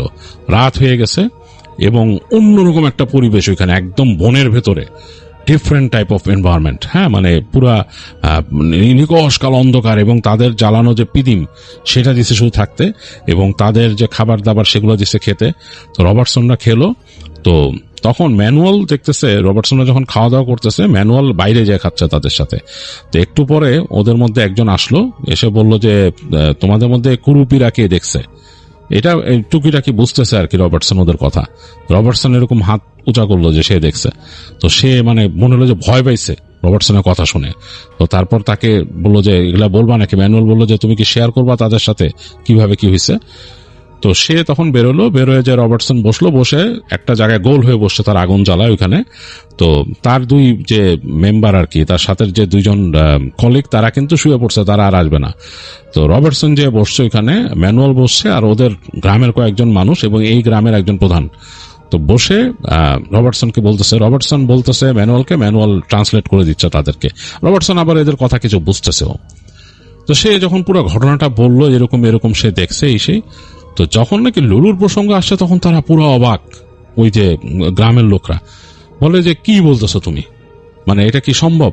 ম্যানুয়াল বলে যে মানে কেন, সমস্যা কি। ম্যানুয়াল ওদের সাথে কথা বলছে, তখন বলতেছে যে লুলু ছিল আমাদের এখানকার এই গোত্রের রাজকন্যা, আজ থেকে অনেক আগে আমার নানিরা দেখছে তাকে, সে কিভাবে এখানে আসে। তো বলে মানে বেশ তারা ভয় পাইতেছে, হ্যাঁ লুলু এখানে কিভাবে আসছে। তো এর মধ্যে দেখলো যে একজন বৃদ্ধ আসলো তাদের এখান থেকে। সে বলতেছে যে লুলুর অনেক ব্যাপার আছে, সেটা তোমরা জানো না, সিক্রেট। লুলু ওখানে থাকে এবং এই যে বনের যে পিশাচ মহিলা আছে তাদের থেকে অনেককে রক্ষা করে। সে ওই জায়গাটা অনেক খারাপ, লুলু এখানে পাহারা দেয়। তোমরা হয়তো জানো না, আমাদের সময় আমরা যারা বৃদ্ধ আমরা অনেকে লুলুকে দেখছিও। তো রবার্টসন খুবই অবাক হয়, সে চিন্তা করে আমি জলজান্ত দুইটা মানে আশ্চর্য ঘটনা দেখলাম, সুপার ন্যাচারাল ঘটনা যাকে বলে। এরা বলতেছে এই লুলু অনেক বছর আগের একটা মানুষ, অথচ আমি জলজান্ত দেখলাম একটা ইয়াং মেয়ে, বয়স হায়েস্ট 25-26 হবে এরকম। আর ওই যে ওরা যেটা বলতেছে কুরুপিরা, যেটা মানে এইখানকার পিশাচ যেটা যেটা কথা বলতেছে, এইটারও তো আমি নিজের চোখে দেখলাম। কিন্তু খুবই স্ট্রেঞ্জ, এইভাবে উল্টা পাকিভাবে থাকে। সে অনেক কিছু, রবার্টসন কিন্তু পৃথিবীর বিভিন্ন জায়গার এরকম জিনিস সম্বন্ধে সে স্টাডি করছে, বিভিন্ন জনপদ সম্বন্ধে অনেক কিছু সে জানে। যে ভারতে এই জিনিসটা খুব প্রচলিত আছে, ভারতবর্ষে, যে ওইখানে মানুষজন এই জিনিসটা বলে চুড়েল নামে এক ধরনের ডাইনি বা পিশাচ আছে যার এরকম পা উল্টা থাকে। কিন্তু সেখানে সে কুরুপিরা আরেকটা পিশাচ শ্রেণীর, সে এখানে কথা শুনলো এবং সে দেখলো কুরুপিরা, সে জানতো যে বনের পিশাচ, বাট এইরকম একটা বর্ণনা সে শুনছে এবং সে নিজের চোখে এরকম দেখছে একটা জিনিস, এটা অবাক লাগছে তার কাছে। যাই হোক, সেই যে বৃদ্ধ লোকটা সে তাকে বলল যে তুমি খুব ভাগ্যবান, হাত দিয়ে এরকম তাকে দেখায় বলতেছে, এবং একটু ডিফারেন্ট ভাবে কথা বলে তারা, এবং চারিপাশে তাদের ওই যে মশাল জ্বালানো এবং সামনে একটা জ্বালানো, একটা ছোট অগ্নিকুণ্ড জ্বালানো, এটার আলোতে আরো অদ্ভুত লাগতেছে। তো লোকটা বলছে তুমি খুব ভাগ্যবান যে তোমাকে কুরুপিরা দেখছে কিন্তু তোমাকে কিছু করতে পারে নাই, কারণ লুলু আসছিল ওইখানে। তো শুনে ও বলতে, রবার্টসন বলছে ইয়েস আই গেস আমি ভাগ্যবান। তো বলেন, তখন ও আবার বলতেছে, ম্যানুয়াল বলতেছে সে বৃদ্ধকে, বৃদ্ধ হাসতেছে। বৃদ্ধর হাসিটা বেশ ভয়ঙ্কর লাগছে তার কাছে, মনে হচ্ছে একটু ডিফারেন্ট ভাবে হাসলো বৃদ্ধ। এবং বৃদ্ধের যে গলার মধ্যে সে একটা মালা পড়ছে, সেটা মনে হচ্ছে জাগুয়ারের নখ দিয়ে বানানো। যাই হোক, সবকিছু অদ্ভুত লাগতেছিল রবার্টসনের কাছে। সে আরো কিছু তাদের ইনফরমেশন, তাদের ইতিহাস, এগুলো জানার চেষ্টা করে, কারণ এইটাই তো আসলে তার গবেষণার বিষয়। তো ওই বৃদ্ধ তাকে মোটামুটি কিছু ইনফরমেশন দেয়। সেই ইনফরমেশন অনুযায়ী যে আজ থেকে অনেক বছর আগে, প্রিসাইসলি তারা সময় গণনা করে বলতে পারে না, বলে যে এই লুলু তাদের একটা এখানকার রাজকন্যা ছিল, এবং সে এই খুব কর্মঠ ছিল এবং সে খুব মানে অ্যাক্টিভ একটা মেয়ে ছিল, যে নাকি তার রাজ্যকে খুব মানে দেখে রাখতো, এবং সে খুব বুদ্ধিমতী ছিল, এবং সে মানুষকে হেল্প করতো, বিভিন্ন রকমের হেল্প করতো এবং শিকার করতো, এবং খুব সে পারফেক্ট একজন শিকারী ছিল। যাই হোক, এগুলা সে শুনে সে এগুলা নিজের মতো নোট করে নেয়। আর তাদের মধ্যে একজন একটা মানে ওই বৃদ্ধেরই একজন সহকারী, সে একটা গাছের একটা এরকম বাকলের মতো নিয়ে আসে তার কাছে। ওইখানে তাদের কিছু ছবি আঁকা, মানে এরকম মানে ঘষে ঘষে আঁকছে, কেটে কেটে আঁকছে কিছু ছবি দেখে। তো সে বলে যে আমি যদি দিনের বেলা এটা একটা ছবি তুলে নেই, মানে আমি যদি এটা একটা পিকচার নেই, এটা কি তোমাদের কাছে ঠিক আছে? তো ওরা বুঝে না যে পিকচার কিভাবে নিবে। তো সে বলে আচ্ছা আমি এটা কালকেই দেখবো। তো রাতের বেলা বিদায় নিয়ে ঘুমাইতে যায় রবার্টসন। তো রবার্টসন ঘুমাইছে, তার দুই সঙ্গী একদম মানে ক্লান্ত, তারা নাক ডেকে ঘুমাইতেছে। তো ওই কুড়ে ঘরের দরজাটা জাস্ট ভিজায় দেওয়ার মতো, তো ভিজাই দিয়ে রবার্টসন এসে শুইছে ওখানে, এবং অন্ধকার, কোনো বাতি নাই, কিচ্ছু নাই। সারাদিনের ক্লান্তিতে রবার্টসনের কিন্তু কঠিন ঘুম আসার কথা, কিন্তু তার ঘুম আসতেছে না। সে এত কিছুর সম্মুখীন হলো আজকে, যেটা সে কখনো এর আগে এরকম এক্সপিরিয়েন্স করে নাই। এই ধরনের মানে সুপার ন্যাচারাল জিনিস যেটা নাকি আজকে সে ফেস করছে, এগুলো ভাবতেছে সে। হঠাৎ করে তার কাছে মনে হলো ওই যে গাছের ওখানে যেখানে সে লাল লাল ফুল দেখছিল, সেখানে একটা অদ্ভুত ঘ্রাণ পেয়েছিল, সেই ঘ্রাণটা ছড়ায় গেল এই কুড়ে ঘরের ভেতরে। তখন সে ভাবতেছে যে এটা কি, মানে এই ঘ্রাণটা কি থেকে আসতেছে? এটা কি সেই যে ওই যে সেই পিশাচের ঘ্রাণ, নাকি সেই যে লুলুর ঘ্রাণ? মানে কিছু তো একটা আছে এখানে, কারণ ওইখানে কিন্তু এই দুইটা জিনিসেরই সে সম্মুখীন হয়েছিল, সেই গাছের ওইখানে এরকম একটা ঘ্রাণ পাইছিল সে। তারপর সে হঠাৎ করে বুঝতে পারলো যে তার মাথার কাছে কেউ বসে আছে। তো সে এরকম মাথা ঘুরায় সে একটু মানে এভাবে করে তাকাইতে যে সে বুঝতে পারছে তার মাথার কাছে একটা নারীর অবয়ব বসা, এবং সে তার কপালের মধ্যে হাত দিয়ে দিল রবার্টসনের। তারপর তাদের ভাষায় কথা বলা শুরু করলো। তো সব কথা তো রবার্টসন বুঝতেছে না, বাট কিছু কিছু ওয়ার্ড বুঝতেছে। সে বুঝতে পারছে যতটুকু, মানে এটা সারমর্ম যেটা হবে যে তোমার উপর কুরুপিরার চোখ আছে, তোমাকে কিন্তু কুরুপিরা ধরবে, বাট তুমি আমাদের এলাকায় আসছো, আমাদের গেস্ট, তো সুতরাং তোমাকে পাহারা দেওয়া আমার কাজ। আমি তোমাকে পাহারা দিব, কালকে তোমাকে তোমার জায়গা মতো পৌঁছায় দিব, তুমি শুয়ে থাকো, ঘুমাও। তাই বললো। তো এই ঘুমায় এতটুকু সে সারমর্ম বুঝতে পারছে রবার্টসন ভয়ে চোখ বন্ধ করে ফেলছে, কারণ সে বুঝতে পারছে যে তার সাথে যে কথা বলতেছে এটা কোনো স্বাভাবিক মানবী না, অন্য কিছু আর কি, সেটা সে বুঝতে পারছে। তো সে চোখ বন্ধ করে আছে। তো দেখলো যে মানে তার ঘুমে চোখ লেগে আসতেছে, কারণ তার কপালে হাত দিয়ে রাখছে, তার ঘুমে চোখ লেগে আসছে। রবার্টসন একসময় ঘুমায় গেল, তার আর মানে সে জেগে থাকতে পারলো না চেষ্টা করেও। রবার্টসনের ঘুম ভাঙছে তখন দিনের বেলা, আলো এসে পড়ছে, মানে একদম তার কুড়ে ঘরের এদিক ওদিক দিয়ে আলো ঢুকতেছে। রবার্টসন উঠলো, উঠে দেখলো যে তার সঙ্গীরা তখনও ঘুমাচ্ছে। তো দুজনে উঠায় সে বাইরে আসলো, এসে দেখলো যে মানে অন্যরকম একটা পরিবেশ, এই গ্রামের মধ্যে কেমন একটা কুয়াশার মতো উঠতেছে, মাটি থেকে একটু উপরে, আগুনগুলো নিভে গেছে অনেক আগে, অন্যরকম। তো সে উঠে যে সে খুঁজলো, ম্যানুয়ালকে পাওয়া গেল, ম্যানুয়ালও আসলো, এসে বলল যে কি তোমার ঘুম কেমন হয়েছে? তো সে এখন আর কিছু বলল না। এই সে যে লুলুকে দেখছে রাতে, এটা আর সে বলল না। সে বলল যে আছে, ঘুম ভালোই হয়েছে, সেই আমরা আজকে রিটার্ন করি এখান থেকে, টুকিটাকি যা দেখার। সে আরো কিছু ছবি তুললো, তার সাথে সঙ্গীরা নোট নিল, এই করলো, তারাও ছবি তুললো কিছু। গ্রামের মানুষরা তাদেরকে তাদের ট্রেডিশনাল খাবার খেতে দিল, সেগুলো খেয়ে তারা এই গ্রামের যে ইনফরমেশন টুকিটাকি যা মানে জানার ছিল, এগুলো যতটুকু পারলো তারা জানলো, ছবি তুলে সেখান থেকে বের হয়ে আসলো। তারা বিদায় নিয়ে চলা শুরু করলো।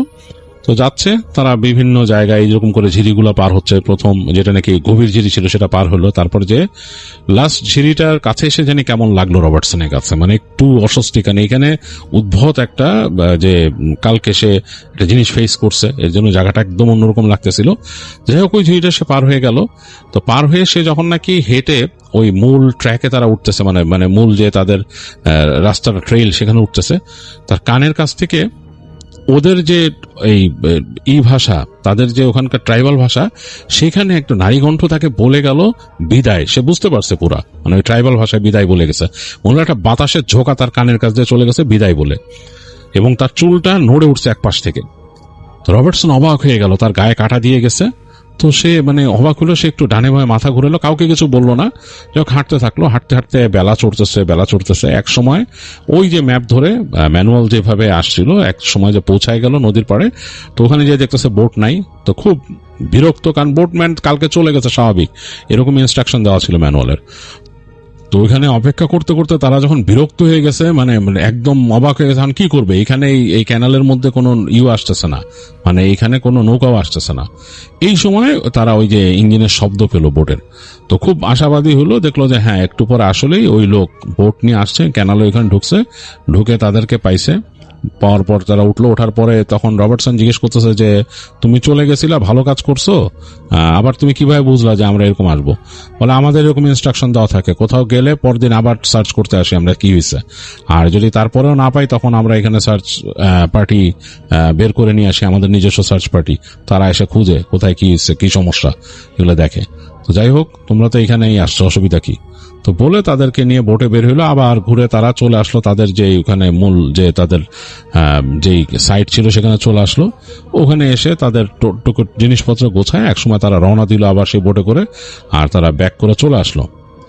তো চলে আসার পর রবার্টসন যখন ব্যাক করে চলে আসছে, তার দেশে চলে আসছে, সেখানে আসার পরে সে তার টোটাল রিসার্চ পেপার তার সাথে টিমমেটদের নিয়ে সে জড়ো করছে, করে তার খুব আগ্রহ হয়েছে যে এই জায়গাটা সম্বন্ধে আরেকটু স্টাডি করার, এরকম কে আছে। তো ওই সময় তো ওরকম ইন্টারনেট নাই, তো সে এরকম অনেক কয়েকজন প্রফেসরকে সে লিখছে যে ওই জায়গার ওই জাতি সম্বন্ধে কিছু জানতে চায়, ইত্যাদি ইত্যাদি, কারো কাছে কিছু ইনফরমেশন আছে কিনা। তো সে পরবর্তীতে প্রায় 700 মাইল দূরে একটা ইউনিভার্সিটির একজনের কাছ থেকে সে এরকম লেটার পাইছে যে ওইখানে তার কাছে কিছু ইনফরমেশন আছে এবং ওই জিনিস সম্বন্ধে। তো সে চিন্তা করলো যে আমি আমার পেপার সাবমিট করার আগে আমি ওইটা একটু করব, মানে মেক শিওর করবো কি ব্যাপার। তো সে ওখান থেকে বাসে করে ট্রাভেল করে চলে যায় ওইখানে। তো গিয়ে সে ওই ক্যাম্পাসে ঢুকে সেই প্রফেসরকে খুঁজে বের করে যার কাছ থেকে লেটার আসছিল এবং তার সাথে দেখা করে নিজের পরিচয় দেয়। তো প্রফেসর তাকে দেখে বেশ খুশি হয়, কারণ সে একই ফিল্ডে গবেষণা করতেছে। তো প্রফেসরের সাথে বসে সে কফি খেতে খেতে গল্প করতেছে যে আমার খুব আগ্রহ, এরকম এরকম ব্যাপার। তো প্রফেসর হাসতে হাসতে বলে যে আমি অনেক বছর আগে গেছিলাম এই রিসার্চের জন্য, অনেক বছর। তো প্রফেসরের বয়স কিন্তু তখন প্রায় 65 and above। তো সে বলতেছে তখন আমার বয়স ছিল 30 এরকম হবে, মানে আজ থেকে প্রায় 30-35 বছর আগে। তো তখন তো আসলে সবকিছু একটু অন্যরকম ছিল, সুযোগ সুবিধা এত ছিল না, ফান্ডও পাওয়া যেত না রিসার্চের জন্য। তো তার মধ্যে আমি কষ্ট করে গেছিলাম, আমার মতো রিসার্চ করছি এবং আমার এই বইগুলো আছে, তুমি দেখতে পারো যা পাইছো। তোমার যে রিসার্চ পেপারটা আমাকে দিলা সেটা আমি জাস্ট চোখ বুলায় মানে ফার্স্ট কি পয়েন্টগুলো দেখলাম। মোটামুটি আমি যেসব জিনিস এর উপর মানে করছিলাম আর কি, কাজ করছিলাম, সেগুলো অনেকগুলোই তোমার কভার করা আছে, বাট এর থেকে বেশি তুমি কি আশা করতেছো আমার কাছে? তো তখন রবার্টসন বলল যে আসলে এর থেকে বেশি কিছু না, আমি কয়েকটা জিনিস আসলে এখানে এক্সপিরিয়েন্স করছি যেটা সুপার ন্যাচারাল, আমার কাছে সুপার ন্যাচারাল মনে হয়েছে। তো সে তার ঘটনাগুলা বলে, মূলত তার এই যে প্যারানর্মাল পার্টটা সে বলে যে এইটা আমি এক্সপেক্ট করি নাই। তো তখন উনি শুনেন, খুব গম্ভীর হয়ে শুনেন, যিনি প্রফেসর ছিলেন তিনি শুনে বলেন যে আসলে কি ওইখানে অনেক কিছু হয় স্বাভাবিক, হ্যাঁ, তো ওই জায়গার মানুষরা অনেক রকম প্র্যাকটিস করে এবং জানো যে ওই বন বা ওই এলাকাটা কিন্তু রহস্যময় একটা এলাকা, অনেক রহস্য এখানে আছে। তো এই রহস্য থাকাই ভালো, তুমি তো আর ওই জিনিসগুলো আর এখানে তোমার রিসার্চ পেপারে দিতে পারবা না। বলে না, তা অবশ্যই না। তো তখন প্রফেসর বলে যে তোমাকে আমি একটা স্কেচ দিব, হ্যাঁ, ওই স্কেচটা তুমি দেখবা, তুমি আমার সাথে চলো, যে স্কেচটা দেখে তুমি আমাকে কিছু বলবা। তো বলে তখন রবার্টসনকে নিয়ে তিনি ওখান থেকে উঠে গিয়ে একেবারে তিনি তার কামরায় নিয়ে যান, তার অফিস কামরায় নিয়ে যান, যে তিনি দেখা গেছে ওনার ওই ড্রয়ার খুলে ফাইল বের করে ফাইলের থেকে একটা জায়গাতে একটা স্কেচ বের করে তার হাতে দেয়, বললে দেখো। রবার্টসন স্কেচ দেখে একদম মানে থতমত খেয়ে যায়। ওইটা একদম যে সে লুলুকে দেখছিল, জাস্ট লাইক লুলু, একদম লুলুর আঁকা কোন স্কেচ। তখন বলে যে প্রফেসর মানে এটা কে বানাইছে? বলে আমি আঁকছি, আমি স্কেচ করি, আমি আঁকছি এটা। তো বলে যে মানে এটা কাকে আঁকছো? তো মিটি হাসতেছে প্রফেসর, বলছে তোমার কি মনে হয়? তো তখন রবার্টসন বলে যে লুলু। তো প্রফেসর তখন বলে I don't know, I just drew out of my mind, আমি জানি না, আমি আমার মন থেকে এটা আঁকছি। এনিওয়ে এতটুকুই, তোমার এই প্যারানর্মাল জিনিসগুলো তো তুমি বলতে পারবে না তোমার রিসার্চে, বাকি যা তুমি অ্যাকচুয়ালি যা দেখছো, জানছো, কভার করছো, এগুলাই তো আসলে বেসিক, এগুলাই এতটুকুই আর কি। যাই হোক, তুমি একটু বসলে আমি তোমারটা আর একটু দেখবো তোমার রিসার্চ পেপারগুলো, আর যদি তোমার মনে হয় কিছু আমার কাছ থেকে হেল্প দরকার নিতে পারো। তো রবার্টসন খুব অবাক হয়, সে ওখানে বসে থেকে সে ওই প্রফেসরের সাথে আরো কিছু আলোচনা করে, তার রিসার্চ পেপার পড়ে, প্রফেসরও কিছু জিনিস সে পড়ে সে ওখান থেকে বিদায় নিয়ে আসে।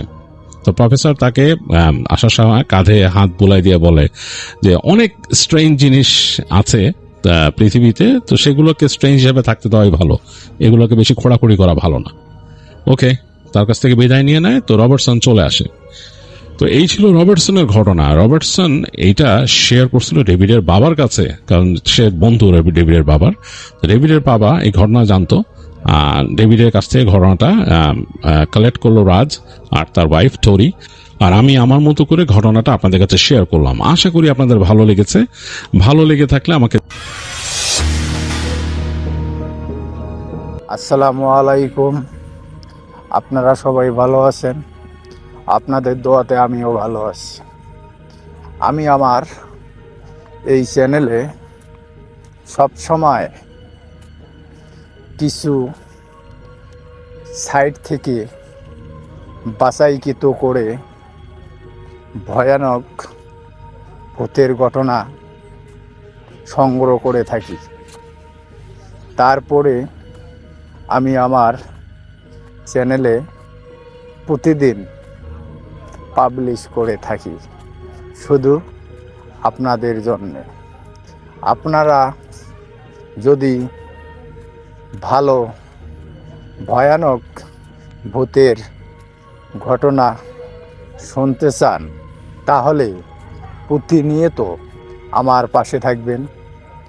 আমার ভিডিও দেখে কমেন্ট বক্সে কমেন্ট করবেন। যদি ভালো লাগে সেটাও বলে যাবেন, যদি খারাপ লাগে সেটাও বলে যাবেন। আমি সেটাই ভেবে আরও ভালো কিছু ভিডিও দেওয়ার চেষ্টা করব। আপনারা সবাই ভালো থাকবেন, আমি এই কামনাই করি। আসসালামু আলাইকুম। হিন্দু ভাইদেরকে আদাব। আমার ঘটনাটা আমি এখানেই